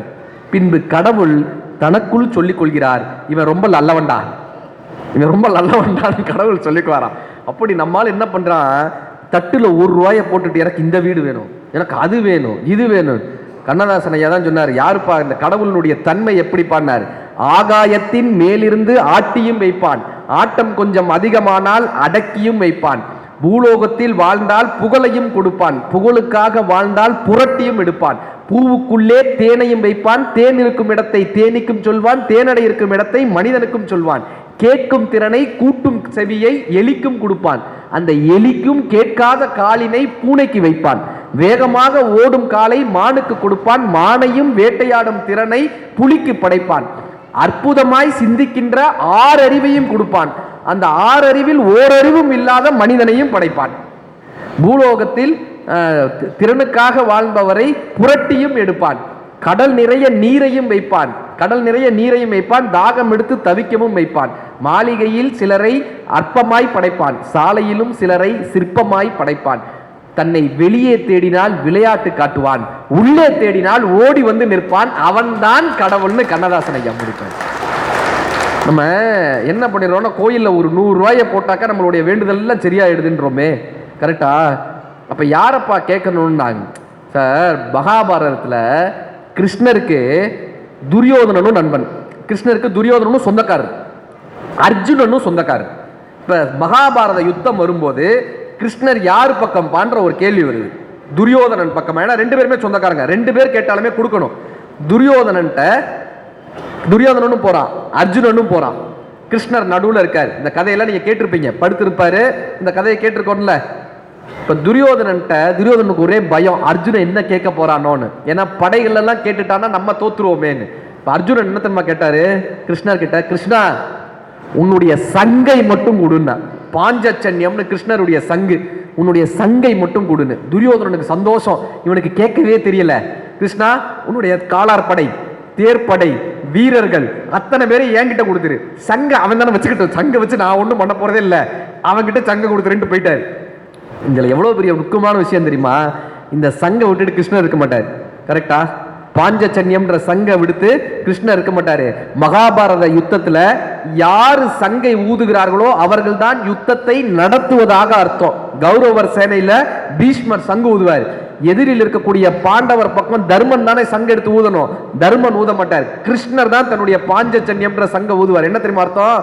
அங்கு பீஷ்மர் போரை நடத்துகிறார், இங்கு நான் வழி நடத்துகிறேன் என்று கிருஷ்ணரையே தன் பக்கமாக அர்ஜுனன் இழுத்துட்டு வந்துட்டான். அவன் படைகளை எல்லாம் துரியோதனன் கேட்டான். ஆனா அர்ஜுனன் என்ன தெரியுமா பண்ணா, சின்னதா சங்க வாங்கி எனக்கு கிருஷ்ணனே வேணும்ட்டா. இறைவனையே யார் போய் பற்றி கொள்கிறார்களோ அவர்களுடைய வாழ்க்கை தான் வழிகாட்டுவார், இறைவனே வழிகாட்டுவார். நாங்க எப்படின்னா சார், ஒரு ராஜா இந்த மாதிரி ஒரு பெரிய ஒரு சத்திரம் வச்சு எல்லாருக்கும் எல்லாம் எடுத்துக்கலான்னு பொன் பொருள் அது இதுன்னு வச்சிருக்காரு எல்லாத்தையும். ஒரு வயதான பாட்டி வந்தாங்க, இதுல எதுவுமே எனக்கு வேணாம், எனக்கு தேவையானதுல இது எதுவுமே இல்லை, உங்க ராஜாவை வர சொல்லு, நான் ராஜா கிட்ட தான் கேட்பேன். அந்த பாட்டி, ராஜா யானையில வராரு, அந்த அம்பாரியில யானையில வராரு. இந்த பாட்டி போய் என்ன பண்ணாங்க, யானையை விட்டு இறங்கி வந்தோன்னு ஓடி போய் ராஜாவை பிடிச்சிக்கிட்டாங்க. எனக்கு நீ தான்ப்பா வேணும்னு ராஜாவை பிடிச்சிக்கிட்டாங்க. எனக்கு இந்த பொன் பொருள் எதுவுமே வேணாம், எனக்கு நீ தான் வேணும்னு அந்த ராஜாவை பிடிச்சிக்கிட்டாங்க. அந்த ராஜா அந்த அன்பினுடைய மலையில நினைறாரு. அந்த பாட்டியை அரண்மனைக்கு கூட்டு போய் தன்னுடைய தாயாக கடைசி வரை காப்பாற்றினாருன்னு இந்த கதை வரும். அழகாக பாகவத்தில் சொல்லப்பட்ட கதை. நம்ம என்ன பண்ணிடுறோம் தெரியுமா, இந்த பொன்னின் மீதும் பொருளின் மீதும் இந்த பற்றுகள் மீதும் ஆசைப்பட்டு இறைவனை பிடித்து கொள்றதுக்கு மறந்தே போயிடுறோங்க. யார் ஒருவர் இதெல்லாம் எனக்கு வேணாம்ப்பா, நான் எனக்கு நீதான்ப்பா வேணும்னு நம்ம போய் இறைவனை அரவணைச்சிக்கிட்டோம்னா இறைவன் நம்மளை தத்தெடுத்து பாருங்க. அவருக்கு என்ன வேணுமோ, இந்த மனித வாழ்க்கை எப்படிப்பட்டது பாருன்னா, சார் நமக்கு என்ன வேணும், நிம்மதி தானே வேணும், கரெக்டா? கடவுள் ஒருத்தனுடைய கடவுளை சொல்லியிருக்காரு, நாளைக்கு உன் வீட்டை விட்டு நான் கிளம்ப போறேன்ப்பா, நாளைக்கு இனிமேல் இந்த வீட்டில் இருக்கிறதுல நான் கிளம்ப போறேன், உனக்கு என்ன வேணுமோ கேளு. இவர் போய் நான் சொல்லிக்கிறேன், நானா முடிவெடுக்க முடியாது, என் வீட்டுக்காரி விளக்கமாத்தால் அடிப்பா, வீட்டில் போய் நான் கேட்டு வரேன். போய் வீட்டுக்காரிட்ட மட்டும் கேட்டுக்காரு, இந்த மாதிரிமா கடவுள் வீட்டு விட்டு போறேன்றாரு, 1 வாரம் தரேன்றாரு, என்ன கேட்கலாம்? அந்த அம்மா சொன்னாங்க, கேட்கறீங்க, ஒரு 500 பவுன் நகையா கேட்டு வைங்க, தேவைப்படும் 500 பவுனா கேளுங்க. அப்புறம் மறக்காம போத்தீஸ்லேருந்து 4 பட்டு புடவை மட்டும், அப்படி இந்த பார்டர் பச்சை பார்டர் வச்ச மாதிரி ஒரு 4 பட்டு புடவை. சரி, பொண்ணுகிட்ட கேட்டார், என்னம்மா கேட்கலான்னு. அப்பா எனக்கு நல்ல மாப்பிள்ளையா கேளுப்பா. பையன்கிட்ட கேட்டாரு, அப்பா எனக்கு நல்ல இன்ஜினியரிங் காலேஜில் சீட்டும் ஐடி கம்பெனியில் வேலையும் அமெரிக்காவில் வீடும் கேளுப்பான். அந்த பாட்டி வந்தாங்க, அவங்க அம்மா வந்தாங்க, இதெல்லாம் கேட்காதப்பா, நம்ம வீட்டில் எப்பயுமே அன்பும் சந்தோஷமும் ஆதரவும் மகிழ்ச்சியும் நிம்மதியும் வீட்டில் இருக்கணும்னு கேளுப்பான். இவர் போனார் கடவுள்கிட்ட, சாமி எங்கள் வீட்டில் எப்பயுமே மகிழ்ச்சியும் சந்தோஷமும் ஆனந்தமும் நிம்மதி இருக்கணும் சாமி. கடவுள் சொன்னார், உங்க வீட்டில் மகிழ்ச்சியும் ஆனந்தமும் சந்தோஷமும் நிம்மதி இருந்துச்சுன்னா நான் ஏன்டா உங்க வீட்டை விட்டு போறேன், நான் எப்பொழுதும் உங்கள் வீட்டிலேயே தங்கி விடுகிறேன்னு இறைவன் அங்கேயே தங்கினார். நாயகனை சிலை வடிவில் நாட்டி வைத்த சைவர் திரு கோவிலுக்குள் நான் சென்றேன் தோழி, அவன் குரல் அங்கே கேட்கவில்லை தோழி, தூய நபி நாயகத்தின் சொல்லறிய அல்லாவின் வாயிலுக்குள் சென்று வந்தேன் தோழி, அவன் வார்த்த மொழி கேட்கவில்லை தோழி, மாயவடி வான திரு மாலிருக்கும் சோலையினில் தூயவனை காண வந்தேன் தோழி, அவன் சொல்ல அங்கே கேட்கவில்லை தோழி, பாவம் அதை தீர்த்தருளும் தேவன் அவன் ஆலயத்தில் மண்டியிட்டேன் தோழி, நிலை கொள்ளவில்லை வந்துவிட்டேன் தோழி, சித்தம் ஒரு முக்தி பெற பக்தி நிலை முக்தி பெற புத்தனையும் பார்த்து வந்தேன் தோழி, அவன் புன்னகையை காணவில்லை தோழி, என் மனதில் ஊடுருவும் தும்மதியை தீர்த்து மன நிம்மதியை வேட்டுதடி நெஞ்சம், உயர் தம்மதியை காட்டவில்லை அஞ்சும், காடுமலை நீர் நெருப்பு காற்றுமலை வான்முகில்கள் கூடி வர வைத்தவனை காணேன், ஒரு கூடிலந்த பறவை என ஆனேன், பொன்பொருளும் மாளிகையும் பூவுலக மேனிலையும் உன்னிடத்தில் நான் தருவேன் வாராய், உன்னுடைய நிம்மதியை தாராய்னு கண்ணதாசன் ஐயா கேட்டிருப்பார். எவ்வளவு கொடுத்தாலும் சார் நைட்டு படுத்தோனே தூக்கம் வரணும்ல, நிம்மதி வரணும்ல. இந்த வாழ்க்கையில பொன்னாலும் பொருளாலும் மட்டுமா இந்த வாழ்க்கை? இந்த வாழ்க்கை எப்படிப்பட்டது பாருனா, வீட்டில் இந்த அடுப்படியில் ஒரு துணி இருக்கும்ல, அடுப்படியில் ஒரு துணி இருக்கும்ல, என்ன துணி? கறி துணி. யார் குட்டி பையன் சொல்றான்? நீங்கெல்லாம் அமைதியா இருக்கீங்க, அவன் சொல்றான் கறி துணின்னு. சூப்பரா தாங்க. இந்த கறி துணி, இந்த கிழிஞ்ச கறி துணி அடுப்படியில் இருக்கும்ல, அவனை கை தட்டுங்க, நல்லா தைரியமா சொல்றான் பாருங்க. இந்த கறி துணி தன்னுடைய லைஃப் ஹிஸ்டரியை சொல்லுதான், வரலாற்றை சொல்லுதான். இந்த கறி துணியினுடைய வரலாறு எப்படி பாருன்னா, இந்த கறி துணி நல்லா இருக்கிறப்ப நல்ல துணியா வச்சுப்போம்ல, அது தன்னுடைய நொந்து போய் தன்னுடைய வாழ்க்கை வரலாற்றை சொல்லுது. கரிச காட்டு கழனியிலே கால்கள் செய்த உழவு, இரு கைகள் செய்த கனிவு, குடிசை இருக்கும் இலக்கை போல இலைகள் 2 வரவு, இது இயற்கை செய்த அழகு, பருத்தி என்றொரு செடி வளர்ந்தது பருவ பெண்ணை போலே அந்த கரிச கழனி மேலே, அது சிரித்த அழகில் காய் வடித்தது சின்ன குழந்தை போலே அந்த வண்ண செடியின் மேலே, பருத்தி எடுத்து திருத்தி பார்க்க பஞ்சு குவியல் ஆச்சு, மில்லை நோக்கி பயணம் போச்சு, அதை திருத்தி எடுத்து பார்க்கும் போது சின்ன இலைகள் ஆச்சு, நூல் என்னும் பெயர் உண்டாச்சு, அழகு வண்ணம் கலந்து நின்றதில் ஆடை வந்தது மெல்ல, பலர் மானங்காத்து கொள்ள, இடை குலையுமாதர் உடையிலேறி கோலை கவிதை சொல்ல, உடல் மூடி மறைத்து கொள்ள, அந்த துணியில் ஒன்று கிழிந்து அடுப்பங்கரைக்கு வந்து தான் படிக்கிருந்த சிந்து, தன் சொந்தக்காரர் பலரை எண்ணி துடிக்கிது மனம் வெந்து, கதை சொல்லுது தனை நொந்து. என்னப்பா கதை சொல்லுதுன்னு கேட்டாங்க. நொந்து சொல்லுதான். என்னப்பா கதை சொல்லுது? வாழும் நாளில் வாழ்ந்த என்னை காத்த இரும்பு பெட்டி, இன்று உதைக்கும் எண்ணெய் எட்டி, நிலை தாழ்ந்த போது மனிதன் கூட உடைந்த பானை சட்டி, யார் உறவு கொள்வார் ஒட்டி, மேனி அழகும் காசு பணமும் இருக்கும் வரை லாபம், இழந்த பின்பு பாவம், பின் ஞானியரை போல் பாட வேண்டும் நாய்களுக்கும் கோபம், இது நான் படித்த பாடம்னு கண்ணதாசன் ஐயா சொல்லியிருப்பார். நல்லா இருக்கும் போது நம்ம இந்த வீடு வேணும், அந்த வீடு வேணும், அப்படி வேணும், இப்படி வேணும், நீல வீடு கட்டுவீர், நெடுங்கதவு சாத்துவீர், வாழ வேண்டும் என்றலோ மகிழ்ந்திருந்த மாதரே, காலநோலை வந்தபோது கையகன்று நிற்பிரே, ஆளனுண்ட கண்டர் பாதம் அம்மை பாதம் உண்மை ஏன்ன. இப்ப இந்த வாழ்க்கையினுடைய இந்த சாயத்தை, இந்த வாழ்க்கையினுடைய இந்த சாரத்தை புரிஞ்சுக்கணும். என்ன பண்ணா, குருவுகளை போய் பிடிச்சுக்கணும். இந்த குரு கிட்ட என்னப்பா கேட்கணும்னு நமக்கு தெரியணும். இந்த குரு பீடத்துக்கு நீங்க வரீங்கன்னா இந்த வாழ்க்கையில நமக்கு என்ன வேணும்னு கேட்க தெரியணும். குரு சொன்ன வார்த்தையை நமக்கு புரிஞ்சுக்க தெரியணும். கரெக்டா? காஞ்சி சங்கராச்சாரியார் 100 வருடம் ஆழ்ந்த மாமுனி, அவர் சொன்னாரு, ஒரு முறை அப்படியே பேசிக்கிட்டே இருக்காங்க, போதனை பண்ணிகிட்டே இருக்காங்க. திடீர்னு அவருக்கு ஏதோ தோணுது, போய் குளிச்சுட்டு வர்றாரு, போய் குளத்துல குளிச்சுட்டு வர்றாரு. இப்படியே 7 முறை பண்றாரு. போறாரு, குளிக்கிறார், திரும்ப வர்றாரு, 7 முறை பண்றாரு, ஜெபம் பண்றாரு, பேசுறதை விட்டுட்டு ஜெபம் பண்ணிட்டே இருக்காரு. இப்போ அங்கே இருக்கவங்களாம் கேட்குறாங்க, நாங்கள் ஏதாவது தப்பு பண்ணிட்டோமா பகவானே, நாங்கள் ஏதாவது தவறு பண்ணிட்டோமா, சமிக்கன் பண்ணிட்டோமா, நீங்கள் போய் குளிச்சுட்டு வரையில நான் ஏதாவது ஆச்சார தோஷம் ஏதாவது பண்ணிட்டோமா? அவர் சொல்கிறார், அதெல்லாம் ஒன்றும் இல்லை. 20 வருஷத்துக்கு முன்னாடி ஆந்திராவில் சந்திர மௌலீஸ்வரர்ன்ற ஆலயத்துக்கு நான் பூஜை பண்ண போனேன். அங்கே பூஜை பண்ண போனப்போ வில்வ இலை இல்லை. இந்த வில்வ இலை இல்லையே, யாராவது கொண்டு வரணுமேன்னு கேட்டேன். 2 நாள் வில்வ இலையே கிடைக்கல. 3ஆவது நாள் வந்து பார்த்தா அந்த கோயிலினுடைய வாசல்ல ஒரு கூடை நிறைய வில்வ இலை இருந்தது. யார் கொண்டு வந்து வச்சானே தெரியல. 2ஆவது நாள் ஆச்சு, 3ஆவது நாள் ஆச்சு, தினம் கூட நிறைய வில்வ இலை இருக்கும், யார் வைப்பான்னு தெரியல. ஒரு நாள் பூஜைக்கு முன்னாடி போயே நான் நேரடியாக பார்த்துடணும்னு போனால் ஒரு 8 வயசுல ஒரு பையன் வந்தான், வில்வ இலையை அங்கே வச்சுட்டு ஓடி போயிட்டான். நான் அவனை பிடிச்சி கூப்பிட்டு கேட்டேன், என்னடா பண்ண, உன் பேர் என்னன்னு கேட்டேன். புரந்தரவர்ல கேசவர்லு அப்படின்னு சொல்லிட்டு ஓடிட்டான். ஏன் அடுத்த நாளும் இதே மாதிரி போகும்போது, ஏன் நீ உள்ளர வரமாட்டேன்னு, இல்லை சாமி நான் வந்து ஆடு மேய்க்கணும், அதனால நீங்கள் வில்வ இலை இல்லைன்னு சொன்னாங்க, நான் வில்வ இலையை வச்சுட்டு போகணுன்றதுனால வேகமாக வச்சுட்டு போகிறேன்னு அந்த பையன் அப்படியே போகிறான். இப்போ அங்கே பூஜைகள்லாம் நடக்குது. பூஜையெல்லாம் முடிச்சுட்டு காஞ்சி பெரியவர் அந்த 18 நாள் முடிச்சுட்டு திரும்ப காஞ்சிபுரம் கிளம்புறாரு, ஆசிரமத்துக்கு கிளம்புறாரு. அப்ப எல்லாருக்கும் ஆசீர்வாதம் பண்ணிட்டே வர்றாரு குருமகான். எல்லாருக்கும் ஆசீர்வாதம் பண்ணிட்டே வரும்போது அந்த சின்ன பையன் அங்க நிக்கிறான், புரந்தரவர கேசவரில் அந்த பையன் நிக்கிறான். அவனை அழைக்கிறார், உனக்கு என்னப்பா வேணும்னு கேட்டார். 8 வயது பையன் என்ன தெரியுமா கேட்டான்? சாமி எனக்கு மோட்சம் வேணும்னு கேட்டான். மறுபிறவி இல்லாத மோட்சம் வேணும், எனக்கு மோட்சம் அடைவதற்கான அருள் புரிங்கன்னா. அவர் அப்படியே அசந்து போயிட்டார். ஏன்னா நம்மளே அதெல்லாம் கேட்க மாட்டோம், கரெக்டா? வீட்டில் பிரச்சனையா இருக்கு, என் மனைவி பேசாம இருக்கணும், இதெல்லாம் தான் நம்ம கேட்போம். அவர் சொல்லுவார், அதுவே முடியாது இல்லடா, நடக்காத விஷயத்தை ஏன்பா கேட்கிறேன். இல்லை, ஒருத்தன் கடவுள்கிட்ட கேட்டிருக்கான், சாமி எனக்கு 2 வரம் வேணும். என்ன? எங்க வீட்டிலேருந்து சொர்க்கத்துக்கு டைரக்டா ஒரு ரோடு வேணும். 2வது வரம், அதெல்லாம் போட முடியாதுடா, ரோடெல்லாம் டைரக்டா போட முடியாது. அப்பெல்லாம் 2வது வரம் என்னன்னு, என் வீட்டுக்காரி பேசாம இருக்கணும், என் கூட சண்டை போடாம இருக்கணும், நான் சொல்றதெல்லாம் கேட்கணும். இப்போ கடவுள் சொன்னார், உனக்கு சிமெண்ட் ரோடு வேணுமா தார் ரோடு வேணுமா? அதை போட்டுடலாம்.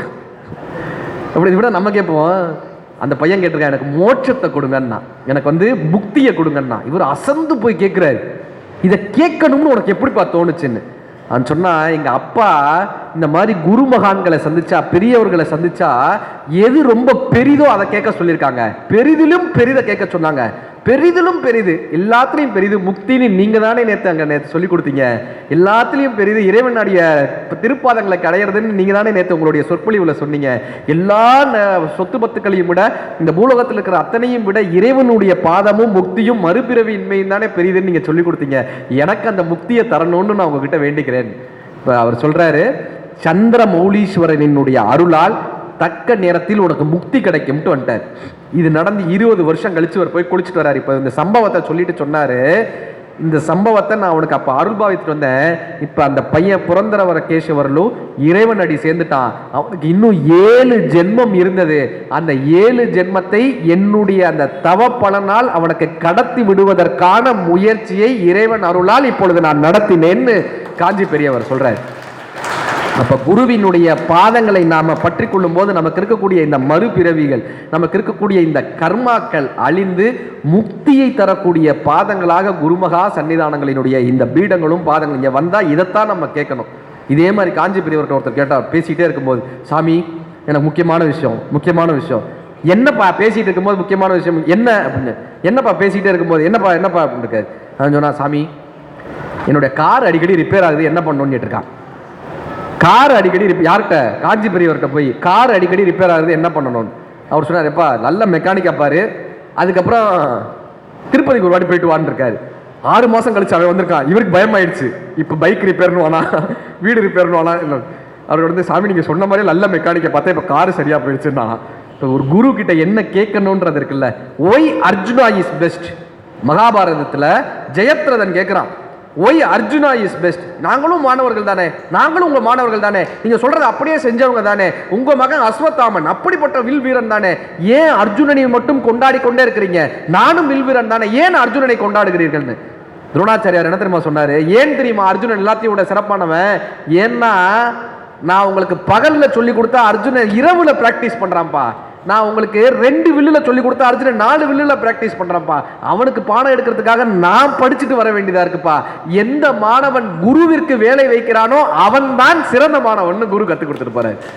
இப்போ நீங்க வரீங்கன்னா குரு கிட்ட போய் நம்ம அப்படியே தஞ்சம் அடையும் போது குரு நமக்கான ஒரு விஷயத்தை கொடுப்பார், நமக்கான விஷயங்களை செய்வார். அது எப்படி பாடினா, இப்போ ரஜினி தொடர்ந்து பார்த்தா அப்படி ரஜினி ஸ்டைல் பண்ணுறவங்கள பார்த்துருக்கோம்ல சார். அந்த காலத்தில் ரஜினியோட காஸ்டியூம் வச்சுன்னா அப்படியே ரஜினி மாதிரியே ட்ரெஸ் போட்டுப்பாங்க. கமல் ரசிகர்னா அப்படியே கமலாவே அப்படியே இருப்பாங்கல்ல. சில பேர் அப்படியே தலையை நல்லா வாரி அதை களைச்சி விட்டுப்பான். ஏன்னா எங்கள் தலைவர் ஸ்டைல் இதுதான் அப்படின்னுவானுங்க.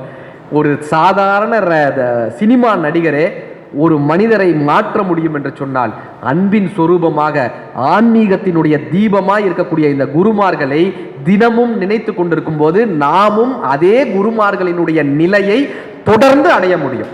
இது உண்மை. துரோணாச்சாரியார் எல்லாருக்கும் எல்லாம் சொல்லி கொடுத்தாரா? இந்த கதை நீங்க கேள்விப்பட்டிருப்பீங்க, ஏகலைவனுடைய கதை. நீங்க கேட்ட விஷயத்துல கேட்காத விஷயம் சொல்றேன். ஏகலைவன் போய் துரோணாச்சாரியார் கிட்ட வில்வித்தை கத்துக்கணும்னு போறான். அவனால போக முடியல, ஏன்னா அவன் வேடுவர் குலம், அவங்கள சேர்த்துக்க மாட்டாங்க. இப்ப ஏகலைவன் என்ன பண்ணாரு, தனியா ஒரு உருவம் செஞ்சு தான் வில்வித்தையை அப்படியே தொடர்ந்து பயிற்சி செய்யறாரு. ஒரு முறை அஸ்தினாபுரத்துலேருந்து ஒரு படை, கீர்த்திவாசன் அந்த படை தளபதி, அவர் என்ன பண்றாரு, அந்த நாய்களுடைய கூட்டிட்டு வர்றாரு. ஒரு நாயை கூட்டிட்டு அந்த படை நடந்து வருது. இந்த நாய் தொடர்ந்து குறைச்சிக்கிட்டே வருது. ஏகலைவனால சரியா பயிற்சி பண்ண முடியல. இப்ப ஏகலைவன் என்ன தெரியுமா பண்ணா, அந்த நாயை எந்த காயமும் படுத்தல, அந்த நாயினுடைய குரலை மட்டும் கட்டுப்படுத்துற மாதிரி ஒரு அஸ்திரம், அந்த சின்னதா ஒரு அஸ்திரம், அது போய் வாய்க்குள்ள போய் குரலை கட்டுப்படுத்திடும். அதால குலைக்க முடியாது. இது யாருக்குமே தெரியல, கூட்டிட்டு வந்த படையில இருந்த யாருக்குமே தெரியல. 2 நாளுக்கு அப்புறம் யோசிக்கிறாங்க, ஏன் இந்த நாய் சத்தமே போட மாட்டேங்குதுன்னு. அதுல கீர்த்திவாசன்ற ஒரு பெரிய வில்வித்தைக்காரர், அவர் பார்க்கிறாரு, இதனுடைய வாய் கட்டுப்பட்டிருக்கு, 3 சின்ன அம்புகளால் அந்த வாய் கட்டுப்பட்டிருக்கு. இவர் ஆச்சரியப்பட்டு பார்க்கிறார். ஏன்னா இந்த வித்தை தெரிந்த உலகத்திலேயே ஒரே ஆள் துரோணாச்சாரியார் மட்டும்தான். வேற எந்த வில்லாளிக்கும் இந்த வித்தை தெரியவே தெரியாது. இந்த நாயினுடைய வாயில இந்த குரலை கட்டுப்படுத்தக்கூடிய வித்தை துரோணாச்சாரியாருக்கு மட்டுமே தெரியும். அவர் நம்மோட வரல. இந்த வித்தை யாருப்பா பண்ணியிருப்பாங்கன்னு அந்த நாயை கூட்டிட்டு போய் துரோணாச்சாரியார்ட்ட காட்டுறாங்க.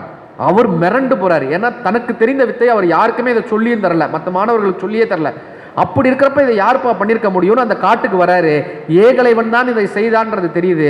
இப்போ ஏகலைவன்ட்ட எப்படிப்பா அதை செஞ்சேன்னு கேட்கும்போது என்ன தெரியுமா சொன்னா, துரோணாச்சாரியாரினுடைய உருவத்தை அப்படியே வச்சிருக்கான். அந்த உருவத்தை பார்த்து பார்த்து பார்த்து பார்த்து பார்த்து பார்த்து பயிற்சி பண்றான். துரோணாச்சாரியார் சொல்கிறார், தன்னுடைய உருவத்தை வைத்து அவன் பயிற்சி செய்த காரணத்தினால் அந்த உருவமாகவே இன்னொரு துரோணாச்சாரியாராகவே அவன் மாறிவிட்டான்றது அந்த துரோணாச்சாரியாருக்கு தெரியுது. அந்த பயிற்சி அந்த உருவத்துக்குள் அப்படியே தான் அடங்குவது. துரோணாச்சாரியாருக்கு எந்தெந்த வித்தைகள் கை வந்ததோ அத்தனை வித்தைகளும் இவனுக்கு கைவரப்பட்டது, அப்படியே கைவரப்பட்டது. அதற்கு பின்பு கட்டவரலை வாங்கினார்ன்றது அடுத்த கதை. ஆனா ஒரு குருவை நாம் உருவமாக வைத்து ஒரு குருவை தொடர்ந்து நமது மனதில் வழிபட்டு கொண்டே வரும்போது, ஒரு குருவினுடைய சொல்லை நாம் தொடர்ந்து பின்பற்றி கொண்டே வரும்போது, காலப்போக்கில் அந்த பயிற்சியின் மூலமாக நாம் குருவாக மாறக்கூடிய தன்மையை இந்த குருமார்கள் நமக்கு கொடுத்துக்கிட்டே வர்றாங்க. முருகப்பெருமானினுடைய இந்த படமாக இருக்கட்டும், திருச்செந்தூர்ல பேசுறப்போ சொன்னேன், முருகரை தினமும் வணங்கிட்டே வரும்போது நாமளும் முருகராக மாறிடுவோம் பான்னேன். கீழே இருந்து ஒருத்தர் கேட்டார், அப்போ எனக்கும் 2 கல்யாணம் ஆகுமா அப்படின்னாரு. நான் சொன்னேன், ஒரு கல்யாணம் பண்ணிட்டே நானும் அந்த பாடுபடுறேன், ஊர் ஊரா சுற்றிக்கிட்டு இருக்கேன், எதுக்குடா? இல்லை கேட்டேன் அப்படின்னா இன்னைக்கு சொல்லிட்டு போறேன் பாருங்க. முருகப்பெருமானுடைய 2 திருமணத்தினுடைய அடையாளம் என்ன தெரியுமா? குருமார்கள் தான் இகப்பர சௌபாக்கியங்களை கொடுக்குறவங்க. இப்போ நம்ம முருகருக்கு அருகோண சக்கரம்னு போடுவோமா? அருகோண சக்கரம் மேலே ஒரு முக்கோணம், கீழே ஒரு முக்கோணம், 2 தானே அருகோண சக்கரம் முருகனுடைய வழிபாடு. இந்த மேலே போடக்கூடிய முக்கோணம் தெய்வானையை குறிக்குது. தெய்வானை விண்ணில் பிறந்து விண்ணில் வளர்ந்தவள், வள்ளி மண்ணில் பிறந்து மண்ணில் வளர்ந்தவள். முருகப்பெருமானினுடைய விஷயம் என்ன தெரியுமா? முருகனை வணங்க வணங்க இந்த மண்ணிலும் அந்த விண்ணிலும் நீங்கள் முக்தியை பெற முடியும் என்பதுதான் முருகப்பெருமானினுடைய வழிபாடு. இக பர சௌபாக்கியம், விண்ணிலும் மண்ணிலும். அப்படி இந்த குருமார்களை தொடர்ந்து வணங்க வணங்க அறிவை ஆயுதமாக நம்ம எடுத்துக்கொள்ளும் போது என்னப்பான்னா இந்த வாழ்க்கை மிகப்பெரிய விஷயங்களை நமக்கு கடத்தி கொண்டே போகிறது. இதை அவ்வளவு ஒரு பெரிய ஒரு சன்மார்க்கமாக, இதை ஒரு பெரிய ஒரு குடிலாக, இந்த அறிவு சார்ந்த ஒரு விஷயங்களை மக்கள்கிட்ட எடுத்துகிட்டு போகணும்னு சொல்கிறதுக்காகவே இந்த தொண்டர்களுக்கு ஒரு பெரிய கைத்தட்டல் தரலாம். இந்த குடிலை, இந்த குருவினுடைய வார்த்தைகளை, இந்த அன்னதானத்தை சும்மா சாதாரண விஷயம் கிடையாது. நான் சுற்றி பார்க்குறேன், இன்னைக்கு காலையில் 1 மூட அரிசியை சமைக்கணும், அதே போல் அத்தனை காய்கறிகள், அது அத்தனையும் பராமரிக்கணும். இந்த அன்னதானத்தை பூரா அத்தனை பேருக்கு, ஒரு நாளைக்கு 1000 பேருக்கு சாப்பாடு போடுறோம். நம்ம வீட்டில் 4 பேருக்கு சாப்பாடு போடுறதுக்கே நமக்கு கஷ்டமாக இருக்குது. ஸ்விக்கியில் ஆர்டர் போட்டுடுறாங்க. இல்லை சில நாள்லாம், அதாவது முன்னாடி வீட்டில் சமைக்கிறதுக்கு கஷ்டமாக இருந்து தான் ஹோட்டல் வந்துச்சு, ஹோட்டலுக்கு போகிறதுக்கு கஷ்டமாச்சுன்னு இப்போ ஸ்விக்கி வந்துருச்சு மெட்ராஸ்லலாம். இன்னும் கொஞ்சம் நாளில் எடுத்து சாப்பிட்றதுக்கு கஷ்டமாயிடும். ஊட்டின்னு ஒரு ஆப் வரும், வந்து ஊட்டி விட்டு போவேன். நம்ம வீட்டில் 4 பேருக்கு சமைக்கிறதுக்கே நம்ம வீட்டில் சமைக்க, ஆனால் இங்கே ஒரு நாளைக்கு 1000 பேருக்கு இன்முகத்தோட பரிமாறக்கூடிய அத்தனை பெரிய தொண்டர்களுக்கும் ஒரு பெரிய கைதட்டலின் மூலமாக அவங்க பாதம் பண்ணிடுறதுல பெரிய மகிழ்ச்சி. தினமும் அத்தனை பேருக்கு, அதை தாண்டி வானரங்களுக்கு, உயிரினங்களுக்குன்னு, இதை தாண்டி கண் பார்வை சிகிச்சையிலிருந்து, செயற்கை கால் முகாமிலிருந்து இத்தனை முகாம்கள் நடத்தி கொண்டு தொண்டு செய்யணும்னு இருக்காங்களே, இந்த தொண்டர்கள் தாங்க இறைவனை விட பெரியவர்களாக இருக்காங்க. இதை நான் சொல்லலை, அவ்வை சொல்றாங்க. அவ்வை சொல்றாங்க, முருகப்பெருமானே போய் கேட்கிறாரு அவ்வைகிட்ட, பாட்டி இந்த உலகத்தில் எது பாட்டி பெருசுன்னு கேட்டார். எது பாட்டி பெருசுன்னு? அவ்வை சொன்னாங்க, எனக்கு தெரிஞ்சு இந்த உலகம் பெருசுப்பா, இந்த உலகத்தை பிரம்மா படைச்சாருன்றாங்க. இந்த பிரம்மா பெரிய ஆளா இருக்கலாம், இந்த பிரம்மாவே திருமாலுடைய வயிற்றுலேருந்து வந்தாருன்றாங்க. இந்த திருமால் பெரியவரா இருக்கலாம், இந்த திருமால் பார்க்கடல்ல பள்ளி கொண்டு இருக்காரு, ஒருவேளை அந்த பார்க்கடல் பெருசா இருக்கலாம், இந்த பார்க்கடலை அகத்தியர் வந்து கமண்டலத்தில் அடக்கிட்டாரு. அகத்தியர் பெரிய ஆளா இருக்கலாம், அந்த கமண்டலம் பூமியிலேருந்து வந்துச்சுன்றாங்க. இந்த பூமி ஆதிசேஷனுக்கு ஒரு தலை. ஆதிசேஷன் பெரிய ஆளா இருக்கலாம், இந்த ஆதிசேஷனே உமையால் மோதிரமா மாட்டிக்கிட்டா, சுருட்டி மோதிரமா மாட்டி, எப்படி விஷுவலைசேஷன் பாருங்க, அப்படியே காட்சிப்படுத்திட்டே வாங்க. மோதிரமா மாட்டிக்கிட்டா, ஒருவேளை உமையாள் பெரியவளா இருக்கலாம். இந்த உமையால சிவபெருமான் உடம்புல பாதி கொடுத்துட்டாரு. ஒருவேளை சிவபெருமான் பெரியாளா இருக்கலாம். ஆனா இந்த சிவபெருமானையே இந்த மனிதர்கள் இந்த தொண்டு செய்யறாங்களப்பா, சக மனிதர்களுக்கு தொண்டு செய்யக்கூடிய தொண்டர்கள் என்ன பண்றாங்க, இறைவனை தூக்கிட்டு வந்து நெஞ்சில அடைச்சு வச்சுட்டாங்க. ஐயா எனக்கு தெரிஞ்சு இந்த தொண்டு செய்யறவங்க தான் இந்த உலகத்திலேயே பெரியவங்க. பெரிது பெரிது பெரிது பெரிது புவனம் பெரிது, புவனமோ நான்முகன் படைப்பு, நான்முகனோ கரியமாள் உந்தியில் தோன்றினோன், கரியமாளோ அலைகடல் துயின்றோன், அலைகடலோ குறுமுனியின் கலசத்துள் அடக்கம், கலசமோ புவியிற் சின்மன், புவியோ அரவனுக்கு ஒருதலை பாரம், அறமோ உமையவள் சிறுவிரல் மோதிரம், உமையோ இறைவனின் பாகத்துள் ஒடுக்கம், இறைவனோ தொண்டர்தம் உள்ளத்தில் ஒடுக்கம், தொண்டர்தம் பெருமையை சொல்லவும் பெரியதோடு தமிழ் கற்றுக் கொடுத்துட்டு போச்சு. அப்படி இந்த ஊர் மக்களுக்கு, உலகளந்த இருக்கக்கூடிய மக்களுக்கு நம்ம தொண்டு செஞ்சிட மாட்டோமா? அன்னதானத்தில் பசித்த வயிர்களுக்கு நம்ம தொண்டு செஞ்சிட மாட்டோமா? அறிவு சார்ந்து தேடக்கூடிய இந்த மக்களுக்கான நல்ல கருத்துக்களை கொடுத்து விட மாட்டோமா? கண் பார்வை இல்லாதவங்களுக்கு அதை செஞ்சிட மாட்டோமான்னு இந்த தொண்டு செய்யக்கூடிய இந்த தொண்டர்களுக்கு ஒரு அரங்கு நிறைந்த ஒரு கைதட்டலோட இந்த குருவினுடைய ஆசீர்வாதமாக அந்த கைதட்டல் அமையணும். இந்த சீடர்களுக்கெல்லாம் சொல்லக்கூடிய விஷயம், குரு நம்மோடு உடல் சொரூபமாக இல்லை, உடல் சொரூபமாக இல்லை, ஆனா குரு இந்த கட்டிடத்துல கலந்திருக்கார். நீங்க போடக்கூடிய அன்னதானத்துல ஒவ்வொரு அரிசியிலும் ஒவ்வொரு பருக்கையிலும் குரு கலந்து கொண்டே இருக்கிறார். நீங்க போடக்கூடிய அந்த அன்பினுடைய மிகுதியில குரு கலந்து இருக்கார். தினமும் அன்னதானத்துக்கு 1000 பேர் வர்றாங்கல்ல, இந்த 1000 பேரில் ஒருவராக அந்த தட்டை ஏந்தி கொண்டு குருமகானும் அந்த இடத்தில் நின்று கொண்டே இருக்கிறார். உங்களுடைய அன்பிற்காக அந்த குருவும் அங்கே காத்து கொண்டே இருக்கிறார். இந்த குரு உடல் என்ற எல்லையை தாண்டி, நம்ம அரங்க சுவாமிகள் உடல்ன்றது ஒரு எல்லை தானே, பஞ்சபூதங்களால் கட்டப்பட்ட இந்த ஒரு எல்லை தானே, நிலம் நீர் நெருப்பு காற்று ஆகாயம்ன்ற அந்த எல்லையை உடைத்து ஜோதி சுரூபமாக இந்த கட்டிடத்தில் முழுவதுமாக கலந்து, இந்த திருக்கோவிலில் கலந்து, இந்த ஓங்கார குடிலில் கலந்து, உங்கள் ஒவ்வொருத்தரினுடைய அன்பின் செயலில் கலந்த வண்ணமாக இந்த குருமகான் இன்றைக்கும் அருள்பாவித்துக் கொண்டேதான் இருக்கிறார். நீங்க அன்னதானம் போடும்போதெல்லாம் நம்ம நினைச்சுக்க வேண்டியது, குருவும் இந்த வரிசையில் ஒருவராக வந்து ஏதோ ஒரு சொரூபத்தில் நின்று கொண்டிருக்கிறார். குருவும் ஒரு வானரமாக நமக்காக அங்கே காத்து கொண்டிருக்கிறார். குருவும் ஒரு கண் பார்வை சிகிச்சைக்கு வந்த அந்த பெரியோர்களை குருதான் அனுப்பி வைத்திருக்கிறார். எல்லாம் குருவினுடைய செயலாகத்தான் இந்த இடத்தில் நடந்து கொண்டிருக்கிறது. குருவிற்கு நாம் கொடுக்கக்கூடிய அர்ப்பணிப்பு, இந்த சக மனிதர்களுக்கு நாம் செய்யும் சேவைதான் குருவிற்கு நாம் கொடுக்கக்கூடிய அர்ப்பணிப்பு என்கிற ஒரு அர்ப்பணிப்போட இந்த சீடர்கள் அத்தனை பேரும் குருவை ஒவ்வொருத்தர் வடிவிலும் அந்த குருவை பார்க்க வேண்டும் என்ற ஒரு பெரிய வேண்டுகோளை இந்த இடத்துல வச்சு வந்திருக்கக்கூடிய பெரியவங்களுக்கு சொல்ல விஷயம் தாங்க. நம்ம சம்பாதிச்சு பெரிய பெரிய வீடுகள் கட்டி அது மனித வாழ்க்கையினுடைய அடையாளமானா, ஒருத்தர் சொன்னாரா, நான் துறையூரில் 4 ஏக்கர் நிலம் வாங்கி போட்டேன், திருச்சியில் 5 கிரவுண்டு வாங்கி போட்டேன், மெட்ராஸில் 6 கிரவுண்டு வாங்கி போட்டேன், ஏன் நம்ம கோயம்புத்தூரில் 2 கிரவுண்டு நிலம் சொல்லிச்சா, இவங்க தாத்தாவுடைய அப்பாவை நான் தான் வாங்கி போட்டேன், இவங்க தாத்தாவை நான் தான் வாங்கி போட்டேன், இவனையே நான் தான் வாங்கி போட போறேன், இவங்க அப்பனை நான் தான் வாங்கி போட்டேன், இவனையும் நான் தான் வாங்கி போட போறேன், இவன் என்னைய வாங்கி போட போறான். மண்ணின் மீது மனிதருக்கு ஆசை, மனிதன் மீது மண்ணுக்கு ஆசை, மண் தான் கடைசியில் ஜெயிக்கிறது, இதை மனம்தான் உணர மறுக்கிறதுன்னு சொல்லியிருப்பாங்க.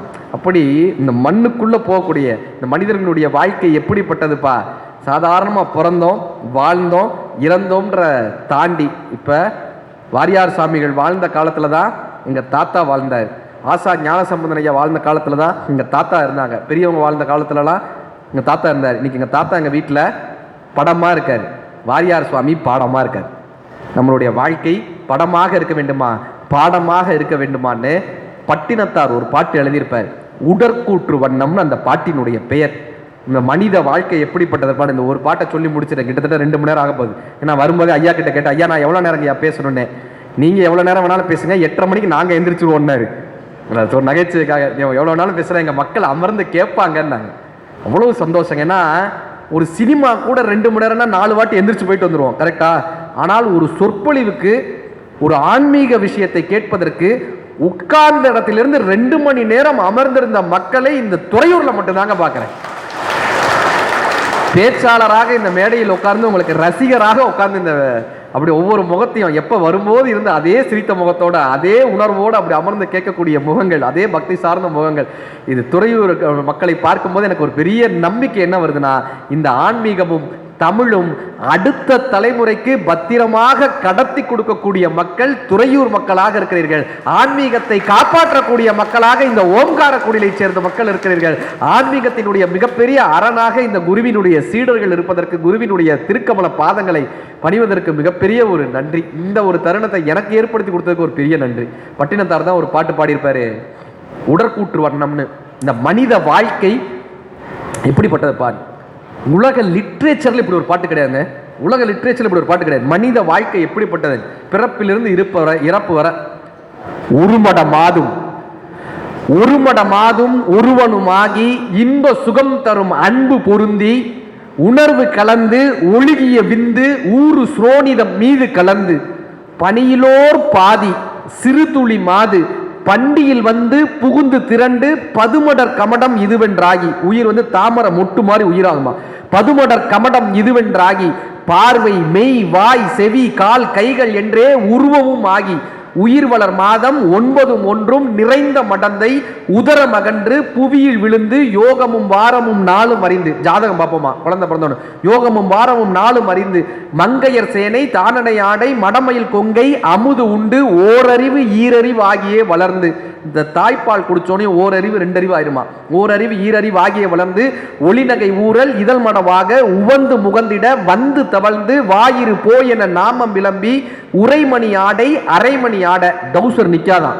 உரைமணி ஆடை அரைமணி ஆட உண்பவர் தின்பவர் தங்களோடு உண்டு தெருவினில் இருந்து புழுதி அடைந்து தேடிய பாலரோடு கூடி நடந்து 5 வயதாகி விளையாடியே.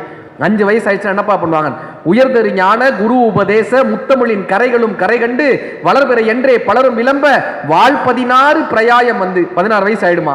இந்த 16 வயசு ஆனா என்னப்பா பண்ணுவானா, மயிர்முடி கோதி அப்படி முடிய கோய் விட்டு போலாம். மயிர்முடி கோதி 60 நீல வண்டமர் தந்தொடை கொண்ட புனைந்து மணிப்பொன் விளக்கு பணியும் அணிந்து அப்படி ஒரு காப்பு போட்டு போனா. மணிப்பொன் விளக்கு பணியும் அணிந்து மாதகர் போதகர் கூடி வணங்க மதன சொரூபன் இவன் என மோக மங்கையர் கண்டு மருண்டு திரண்டு விரிவிலி கொண்டு சுழிய எறிந்து மாமையில் போல் அவள் போவது கண்டு. பொண்ணை பார்க்க ஆரம்பிச்சிருவானா. மாமையில் போல் அவள் போவது கண்டு மனது புறாமல் அவள் பின்னால் சென்று மங்கள செங்கல சந்திகள் கொங்கை மருவ மயங்கி இதழமுது உண்டு தேடிய மாமுதல் சேர வழங்கி. காசை கொண்டு போய் கொடுத்துருவானா. தேடிய மாமுதல் சேர வழங்கி ஒரு முதலாக முதுபொருளாக தேடிய தனங்களை வம்பில் இழந்து மதன மதன சுரூபம் இதுவென்று வாலிப கோலமும் வேறு பிரிந்து வளமையும் மாறி இளமையும் மாறி வன்பல் விழுந்து இரு கண்கள் 2 வயது முதிர்ந்து செவிதிமிர் வந்து வாயறியாது விடாது மொழிந்து கலியுகம் மீதில் இவர் மரியாதை கண்டவர் நெஞ்சம் சஞ்சலம் மிஞ்ச கலகலவென்று மலசலம் இவர் எவ்வளவு பெரிய ஆள் தெரியுமாப்பா. தாசில்தாரா இருந்தவர். இவர் எவ்வளவு பெரிய ஆள் தெரியுமாப்பா. டாக்டரா இருந்தவர். இவர் எத்தனை வீடு. கலியுகம் மீதினில் இவர் மரியாதை கண்டவர் நெஞ்சம் சஞ்சலம் மிஞ்ச கலகலவென்று மலசலம் கால்வழி மேல்வழி சேர நடந்து தெளிவுமின்றி உரைதடு மாறி சிந்தையும் நெஞ்சமும் உலர்ந்து தவின்று தினமும் அலைந்து தேரினல் ஆதரவு எதுவென நொந்து மறையவன் வேதம் எழுதியவாறு வந்தது கண்டம் என்று தெளிந்து இனியன கண்டம் இனியன தொந்தம் மேதினி வாழ்வு நிலாதினி என்று கடன்முறை பேசும் என உரை நாவும் தங்கி விழுந்து கையால் மொழிந்து. கடைசி நாள்ல பேச்சு வராது. கடன்முறை பேசும் என உரை நாவும் தங்கி விழுந்து கையால் மொழிந்து கடைவாய் கஞ்சி ஒளியிட வந்து பூதமும் நாளும் சுவாசமும் நின்று நெஞ்சு தடுமாறி வரும் நேரமே. ஹார்ட் அட்டாக் வந்துருமா கடைசியில. நெஞ்சு தடுமாறி வரும் நேரமே யாருப்பா வருவான்னா உச்சடையும் சிறு குஞ்சமும் மிஞ்ச மதகும் இரண்ட வடிவம் இளங்க மாமலை போல் எம தூதர்கள் வந்து வளைகொடு வீசி உயிர்கொடு போக மைந்தர் வந்து குனிந்து நொந்து மடியில் இருந்து மனைவி புலம்ப மாய்கினரே இவர் காலம் என்று பழையனர் காணும் என்பர் அருகிலார் பஞ்சு பறந்தது என்பர் பந்தர் இடுமென வந்து பறையிடை முந்தி பிணம் வேக விசாரியும் என்று ஏவும் சிலர் பனித்துகில் துஞ்சக கலபம் அணிந்து பாவமே செய்து நாரும் இந்த உடலை வரிசை கெடாமல் எடுமென ஓடி மைந்தர் வந்து குனிந்து சுமந்து கடுகி நடந்து சுடலை அடைந்து மானிட வாழ்வு இதுவென நொந்து விறகிடை மூடி அனல் கொடு போக வெந்து விழுந்து தனிந்து நாணங்கள் உருகி எலும்புகள் கருகி ஒரு பிடி நீரும் இல்லாத உடம்பை நம்பும் அடியேனை இனி வாழ்த்துமேனு பட்டினத்தார் எழுதியிருப்பார். ஒரு துளி நீர்ல ஆரம்பிக்கக்கூடிய இந்த மனித வாழ்க்கை ஒரு பிடி நீர்ல முடிஞ்சு போயிடும். இந்த வாழ்க்கையை அர்த்தமுள்ளதா மாத்தணும்னா குருவினுடைய பாதங்களை போய் பற்றிக்கிடுங்க. இவ்வளவு பெரிய பாட்டை ஒரு புதுக்கவிஞர் ஒரே வார்த்தையில முடிச்சார். என்னன்னா, தாசில்தார் வீட்டு நாய் இறந்து போனது, தாசில்தார் வீட்டு நாய் இறந்து போனது, ஊரே கூடி நின்றது. ஒரு நாள் தாசில்தாரே இறந்து போனார், ஒரு நாயும் வரவில்லைன்னு எழுதினார். இந்த மனித வாழ்க்கை வெறும் பொருளும் படமும் மட்டும் கிடையாதுங்க. இந்த குருவினுடைய அருளின் மூலமா சக மனிதர்களுக்கு தொண்டு செய்வதன் மூலமாக நமது மனதை அறிவு கொண்டு சிந்திப்பதன் மூலமாகத்தான் நம் வாழ்க்கையை மேம்படுத்த முடியும். அதற்கு அரங்கதேசிக சுவாமிகள் எல்லாம் வல்ல அருளை புரிய வேண்டும். இந்த அன்னதானம் தொடர்ந்து பல நூற்றாண்டுகளாக இந்த அன்னதானம் தொடர்ந்து நடக்க வேண்டும். அதற்கு குருவினுடைய அருளும் இறைவனுடைய அருளும் இந்த தொண்டர்களினுடைய அருளும் எல்லா தொண்டர்களுக்கும் எல்லா பக்தர்களுக்கும் எல்லா சீடர்களுக்கும் குருவினுடைய ஆசி சென்று சேர வேண்டும். இங்க தொண்டு செய்து கொண்டிருக்கக்கூடிய அத்தனை பேருக்கும் மேலிலிருந்து கீழ் வரை தொண்டு செய்ய வேண்டும் என்று வந்திருந்த அத்தனை பேருக்கும் 16 செல்வங்களான கலையாத கல்வியும் குறையாத வயதும் ஓர் கவடுபாரா நட்பும் கன்றாத வளமையும் குன்றாத இளமையும் கழிவினி இல்லாத உடலும் சலியாத மனமும் ஒரு அன்பகலா மனைவியும் தவறாத சந்தானமும் தாழாத கீர்த்தியும் மாறாத வார்த்தையும் தடைகள் வாரா கொடையும் தொலையாத நிதியமும் கோணாத கோலும் ஒரு துன்பமில்லா வாழ்வும் துய்யனின் பாதத்தில் அன்பும் தொண்டர் அடியாரோடு கூட்டும் என்று சொல்லக்கூடிய 16 செல்வங்களையும் பெற்று பல்லாண்டு பல்லாண்டு பல்லாயிரத்தாண்டு பல கோடி 100,000 ஆண்டுகள் இந்த தொண்டர்கள் வாழ வேண்டும். அவர்கள் குடும்பங்கள் அத்தனை பேரும் மகிழ்ச்சியோடு திளைக்க வேண்டும். இந்த சீடர்களாகிய உங்கள் குடும்பங்களில் மகிழ்ச்சியும் ஆனந்தமும் சந்தோஷமும் திகழ வேண்டும். அதற்கு குருவினுடைய ஆசி என்றைக்கும் உதவியாக இருக்க வேண்டும். இந்த ஓம்கார குடில் பல்லாயிரம் வருடங்களாக தொடர்ந்து இந்த அன்னதான பணியை சிறப்பாக நடத்த வேண்டும் என்று எல்லாம் வல்ல இறைவனை வேண்டி உங்களிடமிருந்து விடைபெறுவது மதுரை ராமகிருஷ்ணன். என்னுடைய ஒரு நிமிட கதை அப்படின்ற புத்தகம் உங்களுடைய பார்வைக்காக இங்க வச்சிருக்கோம். வீட்டில் நல்ல கருத்துக்களை நல்ல சிந்தனைகளை கேட்பதற்காக இந்த ஒரு நிமிட கதை புத்தகம் இங்கே வைக்கப்பட்டிருக்கு. நீங்கள் அந்த புத்தகத்தையும் பெற்றுக்கொள்ளலாம். நல்ல ஆன்மீக கதைகள் தன்னம்பிக்கை ஊட்டக்கூடிய கதைகள் இங்கே கொடுக்கப்பட்டிருக்கு. அந்த கதைகளையும் நீங்கள் வாங்கி வீட்டில் இருக்கக்கூடிய குழந்தைகளுக்கு சொல்லுங்கள். இந்த நல்ல தருணம் 2 மணி நேரமாக அமர்ந்து கேட்ட உங்கள் அத்தனை பேருக்கும் மனமார்ந்த நன்றி பாராட்டி விடைபெறுவது மதுரை ராமகிருஷ்ணன். நன்றி நன்றி நன்றி நன்றி ஐயா. கொஞ்சம் அமரணுங்க ஐயா, சற்று அமருமாறு. 2 மணி நேரம் 1 நிமிட கதையை பற்றி சொன்னாங்க. ஆனால் 2 நிமிடமும் கலக்கிக்கிட்டு இருந்தார், அசத்திக்கிட்டு இருந்தார். எல்லாம் அசந்து போய்